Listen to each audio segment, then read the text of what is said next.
সুপ্রিয় শিক্ষার্থী বন্ধুরা,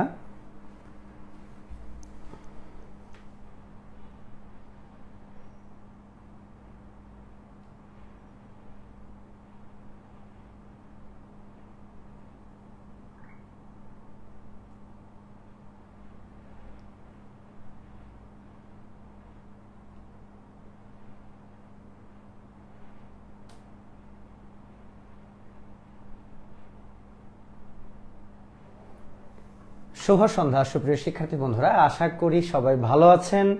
শুরুতে যারা আপনারা লাইভে যুক্ত হচ্ছেন, লাইভটি কি দেখতে পাচ্ছেন বা আপনারা কি আমার কথা শুনতে পাচ্ছেন, দয়া করে একটু কমেন্ট করে আপনারা আমাকে জানাবেন। আমি অপেক্ষা করছি আপনাদের কমেন্টের জন্য। যারা আপনারা লাইভে যুক্ত হচ্ছেন, লাইভটি কি দেখতে পাচ্ছেন বা আমার কথা কি শুনতে পাচ্ছেন, প্লিজ একটু কমেন্ট করবেন।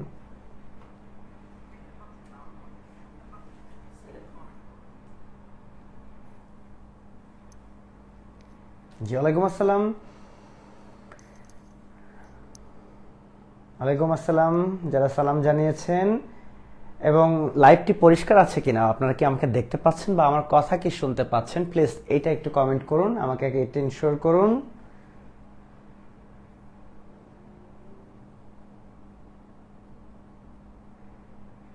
জি, ওয়ালাইকুম আসসালাম।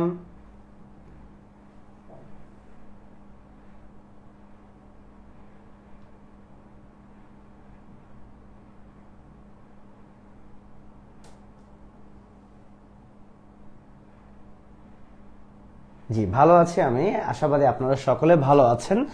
তো সুপ্রিয় শিক্ষার্থী বন্ধুরা, প্রথমে কৃতজ্ঞতা জ্ঞাপন করছি আমাদের রিয়াদ হোসেন এবং সাইদুর রহমান শ্রাবণ, আমাদের জনপ্রিয় গণিতের শিক্ষক রিয়াদ হোসেন এবং জনপ্রিয় ইংরেজি শিক্ষক সাইদুর রহমান শ্রাবণের প্রতি, যে তারা আমাকে এখানে একটি ক্লাস নেওয়ার আমন্ত্রণ জানিয়েছে বা সুযোগ করে দিয়েছে, সেজন্য কৃতজ্ঞতা জ্ঞাপন করছি। এবং আপনাদের এই যে আমাদের 18তম শিক্ষক নিবন্ধন যে প্রস্তুতি, এই প্রস্তুতিতে সাধারণ জ্ঞান অংশটা কিন্তু অত্যন্ত গুরুত্বপূর্ণ। আর এই সাধারণ জ্ঞান অংশের একটি পরিপূর্ণতা এনে দেওয়ার জন্য এই কোর্সে আমি আপনাদের সাথে রয়েছি এবং আমি ক্লাসকে কন্টিনিউ করে যাব। আমি বন্ধনব্যাপী সুদীর্ঘ 17 বছর যাবৎ সাধারণ জ্ঞান পড়িয়ে থাকি এবং আমি আমার অভিজ্ঞতার আলোকে আমার যতটুকু পাণ্ডিত্য আছে সেটা আপনাদের কাছে আমি তুলে ধরব। অবশ্যই আপনারা লেগে থাকবেন এই সাধারণ জ্ঞানের ক্লাসে, আমি আশা করি ভালো কোনো ফলাফল আপনারা পাবেন। তো টপিক অনুযায়ী একটি বিষয় আমরা বলবো সুপ্রিয় শিক্ষার্থী বন্ধুরা, সেটি হচ্ছে আমাদের আজকে যে ক্লাসটি রয়েছে বাংলাদেশের অভ্যুদয়ের ইতিহাস। এবং অভ্যুদয়ের ইতিহাস আমাদের 1947 সাল থেকে 1971 সাল পর্যন্ত আলোচনা করতে হবে। আমাদের শিক্ষক নিবন্ধন সহকারে যে কোনো প্রতিযোগিতামূলক পরীক্ষাতেই আমরা দেখে থাকি বাংলাদেশের অভ্যুদয়ের ইতিহাস কিন্তু অত্যন্ত গুরুত্বপূর্ণ। এবং বিগত শিক্ষক নিবন্ধনের কোশ্চেনগুলো যদি আমরা সাধারণ জ্ঞান অংশের কোশ্চেন অ্যানালাইসিস করি, তাহলে আমরা দেখতে পাই অভ্যুদয়ের ইতিহাস থেকে কিন্তু প্রতিবারই বলা চলে প্রশ্ন হয়েছে। তো সুপ্রিয় শিক্ষার্থীরা, আমরা যে জায়গাতে চলে যাব, আচ্ছা অনেকে অনেক কমেন্ট করছে, ঠিক আছে আমি সমস্যা নেই, ক্লাসে হয়তো অনেকে কমেন্ট না ফলো করতে পারলেও আমি উত্তর করে দিব। মেঘলা মন লিখেছে আপনার ক্লাস খুব ভালো লাগে স্যার, ধন্যবাদ। সাথে থাকবেন, পাশে থাকবেন, আমি চেষ্টা করব সর্বোচ্চটা আপনাদের উপহার দিতে। তো চলুন কথা না বাড়িয়ে শুরু করে দিই। বাংলাদেশের অভ্যুদয়ের ইতিহাস, এখানে যে বিষয়টি আমরা মাথায় রাখবো সুপ্রিয় শিক্ষার্থী বন্ধুরা, বেশ কিছু গুরুত্বপূর্ণ সাল আমাদের রয়েছে। তো সালগুলোর মধ্যে অ্যাট ফার্স্ট আমি যেটা বলতে চাই 1947 সাল, যেটি আমাদের জন্য অত্যন্ত গুরুত্বপূর্ণ। আমরা 47-এর পরে গুরুত্বপূর্ণ আরেকটি সালে চলে যাব, 1952 সাল, ভাষা আন্দোলনের বছর। 52-র পরে আমরা দেখতে চেষ্টা করব 1954 সালের যুক্তফ্রন্ট নির্বাচনের ফলাফল। আমরা 1956 সালের সংবিধান আমরা দেখব, পাকিস্তানের প্রথম সংবিধান। 1958 সালে পাকিস্তানের যে সামরিক অভ্যুত্থান বা সামরিক শাসন, সে বিষয়ে আমরা লক্ষ্য করব। আমরা 1962 সালের শিক্ষা আন্দোলন নিয়ে আমরা কথা বলবো। আমরা 1966 সালের 6 দফা নিয়ে কথা বলবো।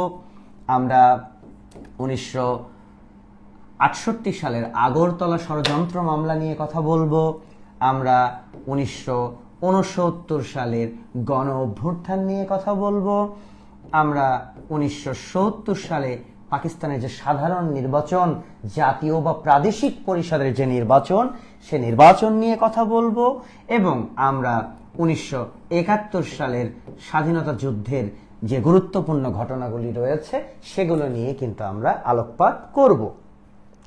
সুপ্রিয় শিক্ষার্থী বন্ধুরা, আমরা যে বিষয়টিকে লক্ষ্য রাখবো সেটি হলো আমাদের মূল কয়েকটা সাল দেখেন, 1, 2, 3, 4, 5, 6, 7, 8, 9, 10, 11, অর্থাৎ 11টা সালকে আমরা মেনশন করেছি। আমরা এই 11টা সালের উপর কিন্তু আলোচনা করব। আর একটি বিষয় আমরা মাথায় রাখবো সুপ্রিয় শিক্ষার্থী বন্ধুরা, একজন প্রশ্ন করেছে আমার নাম হচ্ছে বন্ধন বাপ্পি। হ্যাঁ, বন্ধন আমার নাম। আমরা একটি জিনিস লক্ষ্য রাখবো যে 1947 থেকে 1971, প্রায় 23-24 বছরের যে ইতিহাস, এটি কিন্তু একটি ক্লাসে পড়া সম্ভব নয়। আমরা একাধিক ক্লাস কিন্তু আমরা 2টো বা সর্বোচ্চ 3টা পর্যন্ত ক্লাস কিন্তু আমরা বাংলাদেশের অভ্যুদয়ের ইতিহাসের উপরে নিব।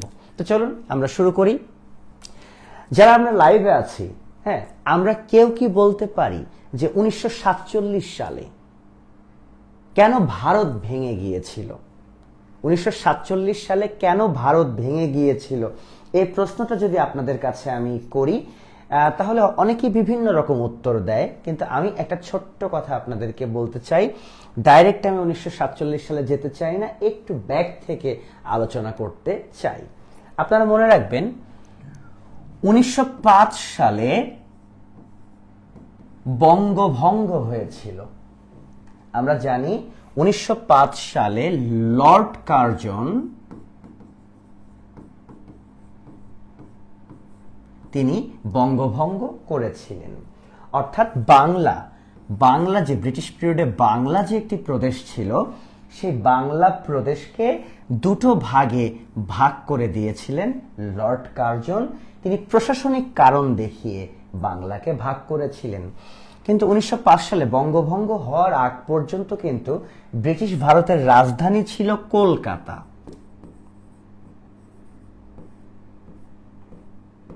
ব্রিটিশ ভারতের রাজধানী ছিল কলকাতা, এবং এই কলকাতা ছিল কিন্তু পশ্চিমবঙ্গের মধ্যে। কলকাতা কার মধ্যে? পশ্চিমবঙ্গে। ব্রিটিশ ভারতের রাজধানী কলকাতা। তো এই পশ্চিমবঙ্গে আমরা দেখতে পেতাম বেশি বসবাস করত হিন্দু সম্প্রদায়ের মানুষ, আর মুসলিমরা মূলত বসবাস করত পূর্ববঙ্গে।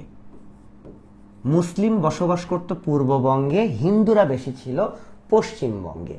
তো রাজধানী ছিল কলকাতা। এখন ব্যাপারটা এরকম যে মুসলমানেরা স্কুল, কলেজ, বিশ্ববিদ্যালয়, অফিস, আদালত, কল কারখানা সবকিছুর জন্য মুসলমানেরা যেতেন কিন্তু পশ্চিম বাংলায়, যেহেতু রাজধানী কলকাতা, ফলে রাজধানীতে যাবার প্রবণতাটা ছিল কিন্তু বেশি। তাহলে আমরা দেখতে পেয়েছি যে পূর্ব বাংলা আর এটা পশ্চিম বাংলা, কিন্তু বাংলা একসাথেই ছিল এবং রাজধানী ছিল কিন্তু কলকাতা। ফলে আমরা মুসলিম যারা আমরা পূর্ব বাংলাতে বসবাস করতাম, তারা আমরা স্কুল, কলেজ, এভরিথিং সবকিছুর জন্য আমরা যেতাম পশ্চিম বাংলায়। এবং যখন আমরা পশ্চিম বাংলায় যেতাম, খুব স্বভাবত আমরা দেখেছি অর্থনৈতিকভাবে পশ্চিম বাংলা বা কলকাতা কিন্তু অনেক অগ্রসর ছিল। এই পূর্ব বাংলার তুলনায় পশ্চিম বাংলা অনেক বেশি অগ্রসর ছিল। কিন্তু আমাদের কোনো আপত্তি ছিল না, আমরা হিন্দু মুসলিম ভাই ভাই, আমরা কাঁধে কাঁধ মিলিয়ে কিন্তু থাকতাম। আমাদের মধ্যে কোনো বৈষম্য ছিল না, আমাদের মধ্যে কোনো বিভেদ ছিল না। আর এটাই কাল হয়ে দাঁড়ালো, কারণ ইংরেজরা এটাকেই কিন্তু ভয় পেলেন। কেন ভয় পেলেন ইংরেজরা? তার কারণ ইংরেজরা চিন্তা করলেন হিন্দু মুসলিম যদি একত্র হয়ে ইংরেজদের বিরুদ্ধে কোনো আন্দোলন করে, তাহলে ইংরেজদের কিন্তু এদেশের ক্ষমতায় টিকে থাকা কঠিন হয়ে পড়বে। তাহলে বাই হুক অ্যান্ড কুক কি করতে হবে? হিন্দু মুসলিম সম্পর্ককে নষ্ট করে দিতে হবে। এবং তারা তো ডাইরেক্ট বলতে পারে না যে হিন্দু মুসলিম আসো তোমাদের সম্পর্ক কি করে দেই, নষ্ট করে দেই। তখন তারা একটা প্ল্যান আঁটলো। তারা বলল, প্রশাসনিক একটি কারণ তারা দেখালো।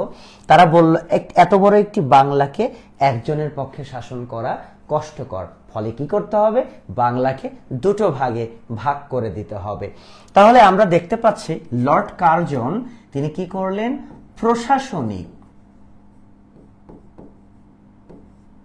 প্রশাসনিক কারণ দেখিয়ে তিনি বাংলাকে 1905 সালে দুটো ভাগে ভাগ করে দিলেন, যেটাকে আমি বলছি বঙ্গভঙ্গ। বাংলাকে ভাগ করে তিনি কি করলেন, পশ্চিম বাংলার রাজধানী তিনি বানালেন কলকাতাকে, আর পূর্ব বাংলার রাজধানী হলো ঢাকা। বাংলা দুটো ভাগে ভাগ হলো 1905 সালে, লর্ড কার্জন এটা করলেন। এবং আমরা দেখেছি, আপনারা লক্ষ্য করে দেখুন যে আমাদের পশ্চিম বাংলা, সেই পশ্চিম বাংলার রাজধানী থাকলো কলকাতা এবং পূর্ব বাংলার রাজধানী হলো কিন্তু ঢাকা। তার অর্থ কি দাঁড়ালো, তার অর্থ এটা দাঁড়ালো যে আমাদের মুসলিমদের আর কোথায় যেতে হবে না, কলকাতা যেতে হবে না, এখন আমাদের রাজধানী ঢাকা, ঘরের মধ্যে ঢাকা। ফলে আমাদের পূর্ব বাংলা এটা কি হবে, উন্নত হবে, এগিয়ে যাবে। কিন্তু হিন্দুরা ঘোর বিরোধিতা করলো বঙ্গভঙ্গের, তারা এটা মানতেই পারছেন না। বেশি বিরোধিতা করলেন আমাদের রবীন্দ্রনাথ ঠাকুর, তিনি বারে বারে বললেন বঙ্গমাতার অঙ্গচ্ছেদ হয়েছে, এই বাংলাকে ভাগ করা হয়েছে, বঙ্গমাতার অঙ্গচ্ছেদ হয়েছে। সুপ্রিয় শিক্ষার্থীরা, মুসলিমরাও কিন্তু প্রথমে বঙ্গভঙ্গের কি করেছে, মুসলিমরাও প্রথমে বঙ্গভঙ্গের বিরোধিতা করেছে। তারাও চাচ্ছিল না যে বাংলা ভাগ হয়ে যাক। কিন্তু সলিমুল্লাহর মতো কিছু মুসলিম ছিলেন যারা অনেকটা মডারেট ছিলেন, তারা সাধারণ মুসলিমদেরকে বোঝালেন যে না, বঙ্গভঙ্গ তো আমাদের মুসলমানদের জন্য ভালো, আমাদের রাজধানী হয়েছে ঢাকা, ফলে পূর্ব বাংলা কি হবে, উন্নত হবে। এবং এতে করে দেখলাম পক্ষ বিপক্ষ সৃষ্টি হয়ে গেল। বঙ্গভঙ্গের পক্ষে চলে গেল কারা, আমরা দেখছি পক্ষে চলে গেলেন কিন্তু মুসলিমরা, আর বঙ্গভঙ্গের বিপক্ষে কারা অবস্থান নিলেন, বিপক্ষে অবস্থান নিলেন কিন্তু হিন্দুরা। তাহলে ব্রিটিশরা যেটা চেয়েছিল হিন্দু মুসলিমের মধ্যে একটা পার্টিশন সৃষ্টি করতে, একটা বিভাজন সৃষ্টি করতে, ব্রিটিশরা কিন্তু সেটা করতে পারলো। কিভাবে পারলো, বঙ্গভঙ্গ দ্বারা। তাহলে আমরা যদি একটি বিষয় মনে রাখি সুপ্রিয় শিক্ষার্থী বন্ধুরা, এখানে একজন প্রশ্ন, স্যার 1905 সালের আগে তো মুসলিম অধ্যুষিত পূর্ব বাংলা তো অবহেলিত ছিল, এটা কি সত্য নয়? হ্যাঁ, অবশ্যই অবহেলিত ছিল, আমার কথাতেই তো সেটা ফুটে উঠেছে। একটু যদি কথা শুরুর দিকে মাথায় নিতে পারেন, আমি বলেছি রাজধানী যেহেতু কলকাতা ছিল, ফলে আমরা মুসলমানেরা যে কোনো কিছুর জন্য কলকাতা যেতাম, ফলে কলকাতা অগ্রসর ছিল, আমি তো সে কথাটাই বলেছি। আর পূর্ব বাংলা, হ্যাঁ এটা তো অনগ্রসর ছিল, সেটা কিন্তু আমি পরিষ্কার করেছি। এবং এটা থেকে কিন্তু আমি বুঝিয়েছি যে লর্ড কার্জন বঙ্গভঙ্গ করলেন তিনি প্রশাসনিক কারণ। আসলে একটা শাসকের মাথায় অনেক বিষয় থাকে, হ্যাঁ, সুবিধাও যেমন দিতে হবে, তেমনি হিন্দু মুসলিমকে পৃথকও করতে হবে, সেটাও তো একটা ফ্যাক্ট তাদের কাছে। কারণ ক্ষমতায় থাকতে চাইলে অনেক রুলস কি করতে হবে, অ্যাপ্লাই করতে হবে। তো ব্রিটিশরা সেটাই করেছে। তাহলে হিন্দুরা কিন্তু বিপক্ষে ছিল, মুসলমানেরা বঙ্গভঙ্গের কোথায় ছিল, পক্ষে ছিল। খেলা কিন্তু জমে উঠেছে, তাই কি না? এটাই চেয়েছিল ইংরেজরা। এবং আমরা দেখেছি হিন্দুদের পাশে দাঁড়িয়েছিল এ সময় বৃহৎ একটি রাজনৈতিক দল, যে দলটি প্রতিষ্ঠা হয়েছিল 1885 সালে, যে দলটির নাম আমরা জানি সর্বভারতীয় কংগ্রেস। এই সর্বভারতীয় কংগ্রেস কিন্তু হিন্দুদের পক্ষে ছিল। তখন মুসলিমরা এতিম ছিলেন, তাদের কোনো রাজনৈতিক দল কিন্তু ছিল না। আর মুসলিমরা তখন এই বঞ্চনা থেকে তারা কি করলেন, 1906 সালে মুসলিমরা প্রতিষ্ঠা করলেন একটি রাজনৈতিক দল, যে রাজনৈতিক দলটির নাম মুসলিম লীগ। তাহলে হিন্দুদের হলো কংগ্রেস, মুসলমানদের হলো মুসলিম লীগ। খেলাটা কিন্তু আরো জমে উঠল। ইংরেজরা কিন্তু এমনটাই চেয়েছিল। মনে রাখবেন, বঙ্গভঙ্গের ফসল হচ্ছে মুসলিম লীগ, কারণ হিন্দুদের কংগ্রেস দলটা ছিল এবং কংগ্রেস কিন্তু হিন্দু মুসলিম সবাই করত কংগ্রেস। বাট বঙ্গভঙ্গের সময় যখন কংগ্রেস হিন্দুদের অবস্থান নিয়েছিল, তখন মুসলমানরা ঢাকায় গঠন করেছিল, 1906 সালে ঢাকাতে গঠন করেছিল মুসলিম লীগ। ওকে, তাহলে বঙ্গভঙ্গ হলো, হিন্দু মুসলিমের এই প্রথম বিভাজন সৃষ্টি হলো এই ভারতবর্ষে। সুপ্রিয় শিক্ষার্থী বন্ধুরা, এবার যে তথ্যটা আমরা জানব যে বঙ্গভঙ্গের ফলে হিন্দুরা উগ্র স্বদেশী আন্দোলন শুরু করে। আপনারা প্রফুল্ল চাকির নাম শুনেছেন, ক্ষুদিরাম চট্টোপাধ্যায়ের নাম শুনেছেন, যারা কিন্তু সশস্ত্র বিপ্লবী ছিলেন। তাদের উদ্দেশ্য ছিল যেখানে ইংরেজ ম্যাজিস্ট্রেট সেখানেই তারা বোম্বিং করবেন। হ্যাঁ, এই যে একটা ভীতি সৃষ্টি করেন, এই যে স্বদেশী আন্দোলন সৃষ্টি করে হিন্দুরা, যেটাকে উগ্র স্বদেশী আন্দোলন বলছি। এবং এই উগ্র স্বদেশী আন্দোলনের একটা পর্যায়ে 1911 সালে আমরা লক্ষ্য করে দেখি যে বঙ্গভঙ্গ রদ হয়ে যায়। বঙ্গভঙ্গ রদ হয় 1911 সালে। ইংল্যান্ডের রাজা পঞ্চম জর্জ, ইংল্যান্ডের রাজা পঞ্চম জর্জ তিনি দিল্লি এসেছিলেন এবং ভারতীয়দের আতিথেয়তায় সন্তুষ্ট হয়ে ইংল্যান্ডের রাজা পঞ্চম জর্জ তিনি 1911 সালে বঙ্গভঙ্গ রদের ঘোষণা দেন। ওকে, আর সে সময় এই অঞ্চলের ভাইসরয় ছিলেন লর্ড হার্ডিন্স। তাহলে বঙ্গভঙ্গ রদের ঘোষণা, আমরা অনেকেই মনে করি কি বঙ্গভঙ্গ রদের ঘোষণা মনে হয় লর্ড হার্ডিন্স দিয়েছে। না বন্ধুরা, বঙ্গভঙ্গ রদের ঘোষণা দিয়েছে ইংল্যান্ডের রাজা পঞ্চম জর্জ, আর সে সময় ভাইসরয় ছিলেন লর্ড হার্ডিন্স। ক্লিয়ার? ভাইসরয় সে সময় ছিলেন লর্ড হার্ডিন্স। ওকে, তাহলে বঙ্গভঙ্গ রদ হয়ে গেল। বঙ্গভঙ্গ রদ হলে কি হয়, এ বাংলা কিন্তু আবার একত্র হয়ে যায়। বাংলা একত্র হয়, কিন্তু একটা আয়নার কাঁচ ফাটলে সে কাঁচকে যেমন জোড়া লাগালেও দাগ থেকে যায়, অনুরূপভাবে হিন্দু মুসলিম সম্পর্ক হয়তোবা ঠিক হলেও এই যে ফাটলটা ধরেছে সেভাবে কিন্তু আর কি হবে না, ঠিক হবে না। ঠিক আছে, তাহলে সুপ্রিয়, হ্যাঁ ক্লাসটা রেকর্ডেড থাকবে। ঠিক আছে, ক্লাসটা অবশ্যই রেকর্ডেড থাকবে। সুপ্রিয় শিক্ষার্থী বন্ধুরা, আমরা এটাই বুঝতে পারলাম যে ভারতবর্ষে হিন্দু মুসলিমদের সম্পর্ক নষ্ট করা হয়েছে কিন্তু বঙ্গভঙ্গ দ্বারা। 1905 সালে লর্ড কার্জন করেছিলেন, যদিও বঙ্গভঙ্গ রদ হয়ে যায় 1911 সালে, কিন্তু আমরা লক্ষ্য করে দেখেছি রাজা পঞ্চম জর্জ রদের ঘোষণা দিয়েছিলেন এবং সে সময় ভাইসরয় ছিলেন কিন্তু লর্ড হার্ডিন্স।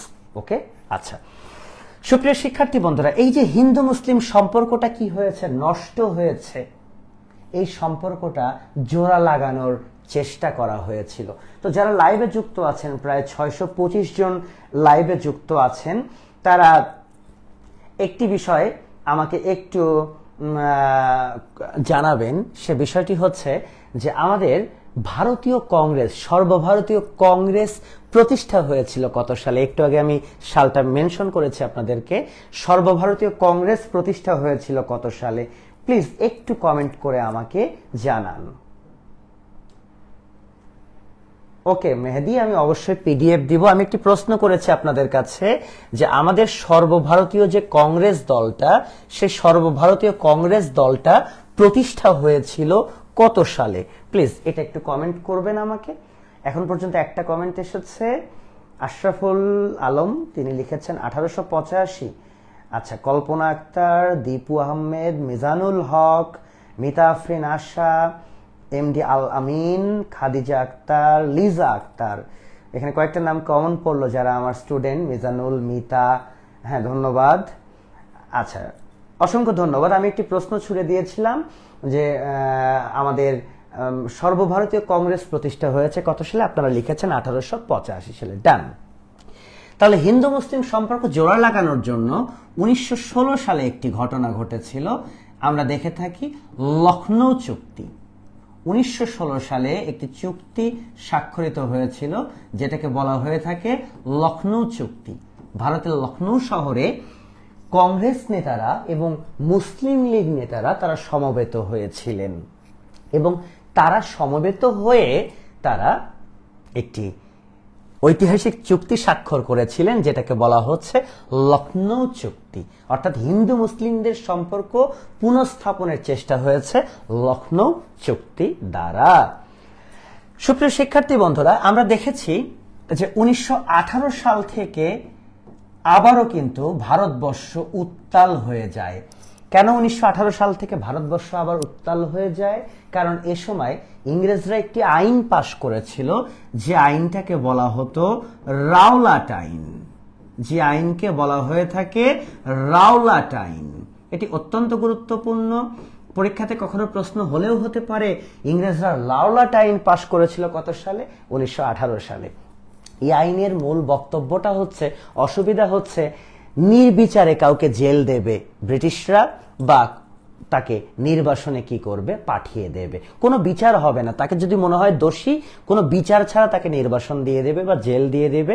আরেকটা বলা হয় সংবাদপত্রের কণ্ঠরোধ করেছিল ব্রিটিশরা, অর্থাৎ যে কোনো কিছু লিখতে অবশ্যই ইংরেজ সরকারের কি লাগতো, পারমিশন লাগতো। তাহলে একে সংবাদপত্রের কণ্ঠরোধ যেমন করেছিল ব্রিটিশরা, তেমনি নির্বিচারে কাউকে জেল জরিমানা দেবে। কোন আইন দ্বারা? এই রাওলাট আইন দ্বারা। ফলে কি হয়েছিল জানেন? ভারতীয়দের চরম অসন্তোষ দেখা দিয়েছিল এই রাওলাট আইনের বিরুদ্ধে। এবং আমরা দেখেছি এই রাওলাট আইনের প্রতিবাদে পাঞ্জাবে মানুষ সমবেত হয়েছিল, সেখানে ইংরেজ পুলিশ গুলি চালিয়েছিল, সেখানে হতাহতের ঘটনা ঘটেছিল। পাঞ্জাবের পরে আমরা দেখেছি অমৃতসরের জালিয়ানওয়ালাবাগে মানুষ সমবেত হয়েছিল, বিক্ষোভ করেছিল, সেখানেও ইংরেজ পুলিশ ব্যাপক হত্যাযজ্ঞ চালিয়েছিল। এবং আপনারা সবাই জানেন হয়তো যে এই জালিয়ানওয়ালাবাগ হত্যাকাণ্ডের প্রেক্ষাপটে রবীন্দ্রনাথ ঠাকুর কিন্তু নাইট উপাধি কি করে দিয়েছিলেন, ত্যাগ করে দিয়েছিলেন। তাহলে পাঞ্জাবের হত্যাকাণ্ড আর জালিয়ানওয়ালাবাগের হত্যাকাণ্ড দুটাই কিন্তু এই রাওলাট আইনের সাথেই জড়িত ছিল, এটা আমরা ক্লিয়ার হয়েছি। সুপ্রিয় শিক্ষার্থী বন্ধুরা, ভারত অশান্ত হয়ে যাওয়ার পরে আমরা একটা জিনিস লক্ষ্য করি যে 1919 সালে মুসলমানেরা আরেকটি আন্দোলন শুরু করে, যে আন্দোলনকে বলা হয় খিলাফত আন্দোলন। যে আন্দোলনকে বলা হয় খিলাফত আন্দোলন, এটাও কিন্তু ইংরেজদের বিরুদ্ধে খিলাফত আন্দোলন হয়েছিল। এখন আপনারা বলতে পারেন যে খিলাফত আন্দোলনটা কি, বা সেখানে আসলে কি হলো। আমি সারাংশটা যেটা বলতে চাই, হিন্দু মুসলিমের খুব ভালো সম্পর্ক ছিল এই ভারতে, একে অপরে কাঁধে কাঁধ মিলিয়ে চলতো, ঠিক আছে।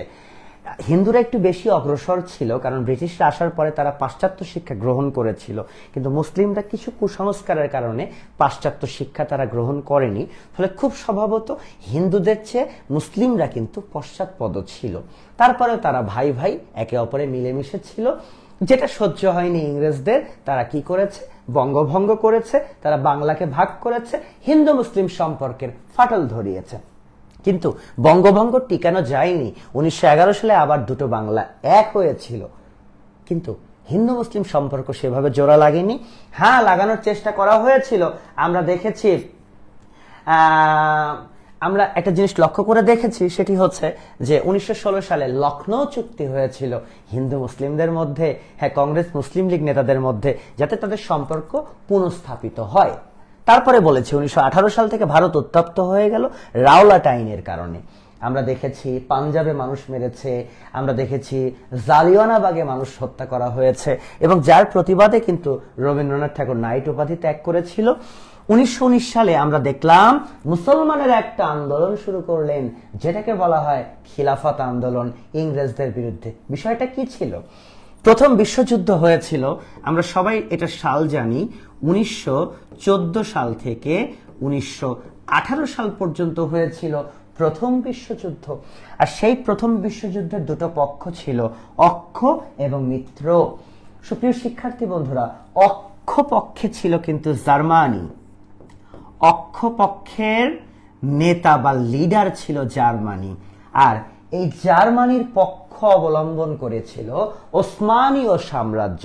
এটাকে আমরা বলি ওসমানীয় সাম্রাজ্য, ব্রিটিশরা বলে অটোম্যান বা অটোম্যানীয় সাম্রাজ্য। সো যেটাই অটোম্যানীয় সাম্রাজ্য সেটাই ওসমানীয় সাম্রাজ্য।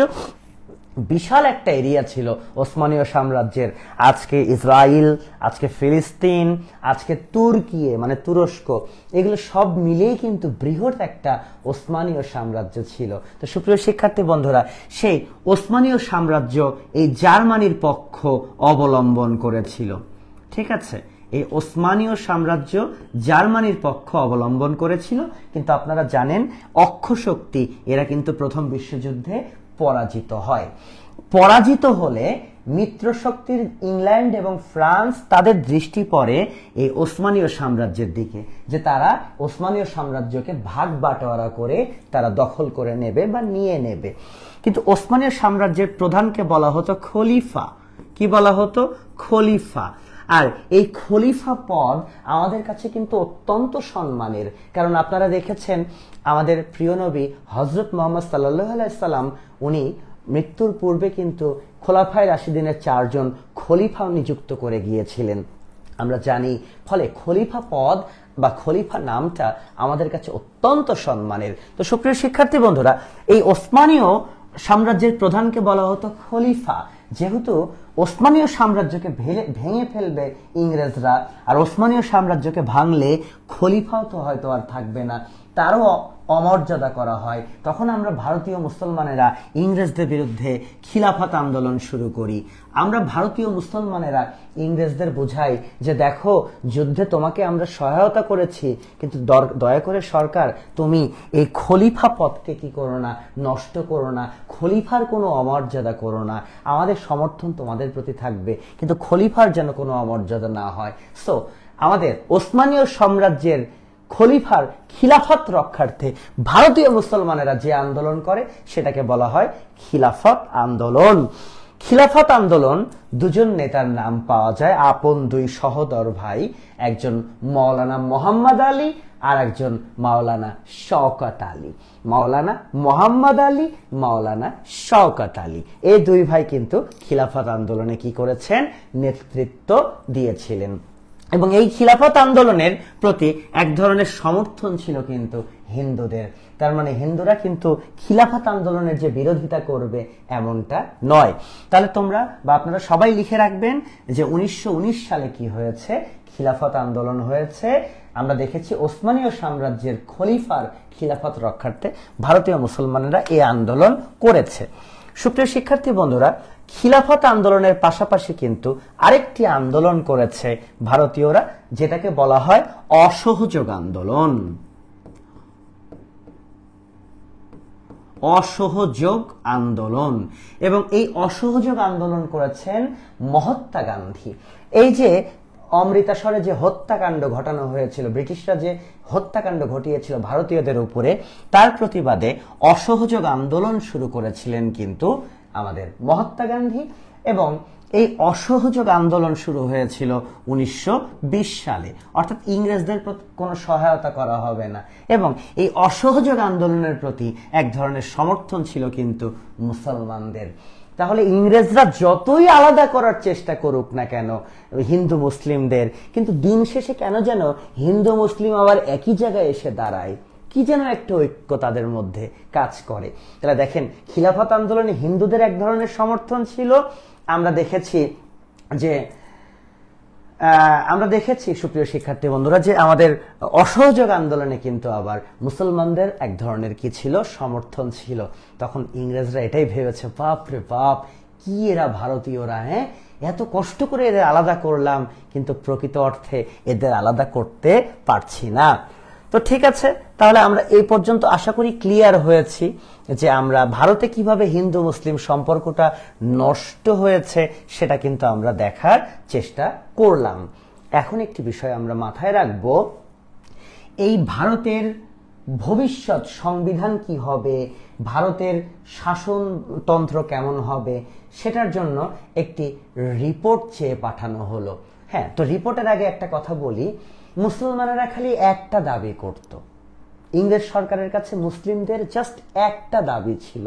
সে দাবিটা হলো যে যেদিন ভারতে পার্লামেন্ট গঠন হবে, সে পার্লামেন্টে যেন আমাদের জন্য কিছু সংরক্ষিত আসন থাকে, আর 2 নাম্বার যে মুসলমানদের জন্য বা মুসলিম অধ্যুষিত অঞ্চলগুলোর জন্য যেন পৃথক নির্বাচন করা হয়। তাহলে মুসলিমদের দাবি খুব সীমিত। তারা বলেছিল যে কেন্দ্রীয় যে পার্লামেন্ট অর্থাৎ সরকারের গঠন হবে বা যে পার্লামেন্ট হবে ভারতে, ইংরেজরা আমাদেরকে স্বপ্ন দেখিয়েছে পার্লামেন্ট দেবে, সে পার্লামেন্টে যেন মুসলিমদের জন্য সংরক্ষিত কিছু আসন থাকে আর হিন্দু মুসলিমদের জন্য পৃথক নির্বাচন ব্যবস্থা করা হয়। জাস্ট এটুক দাবি কিন্তু মুসলিমদের এখন আছে। মুসলিমরা ভারতে থাকবে না, ভারতীয়দের সাথে থাকবে না, হিন্দুদের সাথে থাকবে না, এ ধরনের কোনো চিন্তা কিন্তু মুসলিমদের নেই। শুধু তারা বলেছে যে কেন্দ্রীয় পার্লামেন্টে 3 ভাগের 1 ভাগ সংরক্ষিত আসন যেন আমাদের থাকে আর হিন্দু মুসলিমদের জন্য যেন অঞ্চল বেসিস আলাদা নির্বাচন হয়, এটুক দাবি। তো ইংরেজরা 1928 সালে কি করে, তৎকালীন কংগ্রেসের সভাপতি ছিলেন মতিলাল নেহেরু। কি নাম বলছি? মতিলাল নেহেরু। এই মতিলাল নেহেরুকে ব্রিটিশরা দায়িত্ব দেন যে ভারতের ভবিষ্যৎ শাসনতন্ত্র বা সংবিধান কেমন হবে তার একটা খসড়া আপনি আমাদেরকে দেন। কারণ মতিলাল নেহেরু খুব জাদ্রেলি মানুষ ছিলেন, তিনি অক্সফোর্ডে লেখাপড়া করেছেন, তিনি কিন্তু ব্যারিস্টার ছিলেন এবং খুব ধনাঢ্য জমিদার মানুষ ছিলেন মতিলাল নেহেরু। তিনি ভারতের ভবিষ্যৎ সংবিধান মানে শাসনতন্ত্র কেমন হবে তার একটা রিপোর্ট পেশ করেন 1928 সালে, যেটাকে বলা হয় নেহেরু রিপোর্ট। এই নেহেরু রিপোর্টে গিয়ে ঝামেলা পেকে যায়। এখন বলবেন কিরকম ঝামেলা পাকে? এই মতিলাল নেহেরু ডাইরেক্ট ওই যে কেন্দ্রীয় আইনসভাতে পার্লামেন্টে মুসলমানদের সংরক্ষিত আসনের বিরোধিতা করেন এবং এই মতিলাল নেহেরু তিনি আরেকটা ওই যে মুসলিমরা যে পৃথক নির্বাচন করবে তারও ডাইরেক্ট বিরোধিতা করেন। তাহলে খুব স্বভাবত একটি বিষয় আমরা মাথায় রাখবো সুপ্রিয় শিক্ষার্থী বন্ধুরা, যে মুসলমানদের কষ্ট লাগলো না? তারা তো একটা বারও বলেনি তারা ভারতে থাকবে না, তারা একটা বারও কিন্তু বলেনি যে তারা হিন্দুদের সাথে থাকবে না।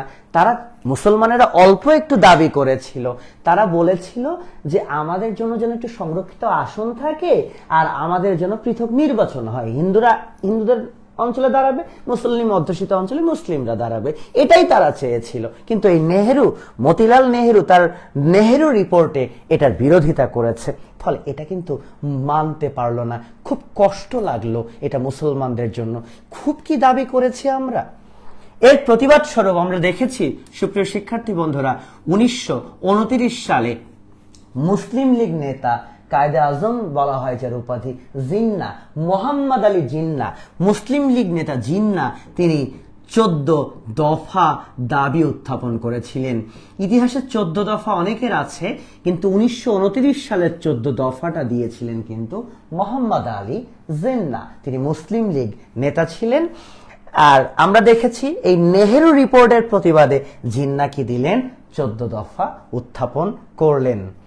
তাহলে এখন যে বিষয়টা আমি আপনাদেরকে বোঝানোর চেষ্টা করব, এখনো কিন্তু মুসলমানেরা যে থাকবে না ভারতে, তারা হিন্দুদের সাথে থাকবে না, এটা কিন্তু মুসলমানেরা এখনো বলেনি। তারা জাস্ট নেহেরুর কি করছে? মতিলাল নেহেরুর কথার প্রতিবাদ করেছে। ঝামেলা পেকে গেল, অ্যাকুরেট সালটা বলা মুশকিল, 1930-এর দশকে। 1930-এর দশকে একটি ঝামেলা পেকে গেল। সে ঝামেলাটা কি জানেন? সে ঝামেলাটা হচ্ছে আমাদের একজন দার্শনিক ছিলেন এবং তিনি কবিও বটে, কবি এবং দার্শনিক আল্লামা ইকবাল। একজন কবি এবং দার্শনিক আল্লামা ইকবাল। মনে রাখতে হবে সুপ্রিয় শিক্ষার্থী বন্ধুরা, একটি বিষয় আমাদের মনে রাখতে হবে যে কবি এবং দার্শনিক আল্লামা ইকবাল তিনি 1930-এর দশকে একটা কথা বলে বসলেন। তার কথাটা আপনারা কোট করে রাখবেন। এই আল্লামা ইকবাল বললেন যে মুসলিমদের জন্য আলাদা ভূমি দরকার। এই তো খেলার সূত্রপাত। এতদিনও কিন্তু মুসলমানদের মাথায় আসেনি যে আলাদা রাষ্ট্র আমার প্রয়োজন, কিন্তু এবার মুসলমানদের মাথায় চলে এসেছে যে আলাদা কি প্রয়োজন? রাষ্ট্র প্রয়োজন। আর এ তত্ত্বটা মাথায় তুলে দিয়েছেন এই যে কবি এবং দার্শনিক আল্লামা ইকবাল। খুব স্বভাবত হবেই, কেউ না কেউ তো এগিয়ে আসবে, তাই কি না? যেখানে মুসলমানদের কোনো দাবি মানা হচ্ছে না সেখানে কোনো কথা তো হতেই পারে না। ফলে আল্লামা ইকবাল বলেছেন আলাদা ভূমি দরকার। এই তত্ত্বকে ক্যাচ করে নিলেন কে? এই তত্ত্বকে ক্যাচ করে নিলেন মুসলিম লীগ নেতা মোহাম্মদ আলী জিন্না। তাহলে বুঝলেন যে পাকিস্তান যে গঠন হবে, ভবিষ্যতে ভারত ভেঙে পাকিস্তান নামক রাষ্ট্রের সৃষ্টি হবে, এই পাকিস্তান রাষ্ট্রের স্বপ্ন দ্রষ্টা তাহলে কে? আল্লামা ইকবাল। একদম লিখে রাখবেন, পাকিস্তান রাষ্ট্রের স্বপ্ন দ্রষ্টা হচ্ছেন আল্লামা ইকবাল। তিনি প্রথম মাথা দিয়ে বের করেছেন মুসলমানদের জন্য আলাদা ভূমি প্রয়োজন। সুপ্রিয় শিক্ষার্থী বন্ধুরা, যারা লাইভে যুক্ত আছেন, ক্লাসটা কেমন লাগছে বুঝতে পারছেন কিনা প্লিজ একটু কমেন্ট করে আমাকে জানাবেন। আমি এতটুকু বলবো, আমি একটা এটাই আপনাদেরকে ঘোষণা দিতে চাই যে 20টা কেন, যতগুলো ক্লাস লাগে, আমাদের রিয়াদ স্যার, শ্রাবণ স্যার যতগুলো ক্লাস নেন, আমিও তাদের সাথে তাল মিলিয়ে আপনাদের পাশে থেকে ক্লাস নিব, আপনাদেরকে শিখাবো। হ্যাঁ, কারণ এখন প্রশ্নের প্যাটার্ন অনেক পরিবর্তনশীল, বিভিন্নভাবে প্রশ্ন হয়, আমাদের জানতে হবে। তো ক্লাসটা কেমন লাগছে একটু দয়া করে আমাকে জানাবেন। রেজওয়ানুল হক লিখেছেন সুপার ক্লাস স্যার, ধন্যবাদ। রকি আহমেদ লিখেছে অনেক সুন্দর লাগছে ক্লাস লাগবে, ধন্যবাদ। সুরাই আক্তার ধন্যবাদ। রুহুল আমিন সবুজ ধন্যবাদ। জাহাঙ্গীর আলম, শাহাবুদ্দিন অসংখ্য ধন্যবাদ। মিতা আফরিন আশা আমার খুব ফেভারিট একজন স্টুডেন্ট, ধন্যবাদ, তুমি কমেন্ট করেছো।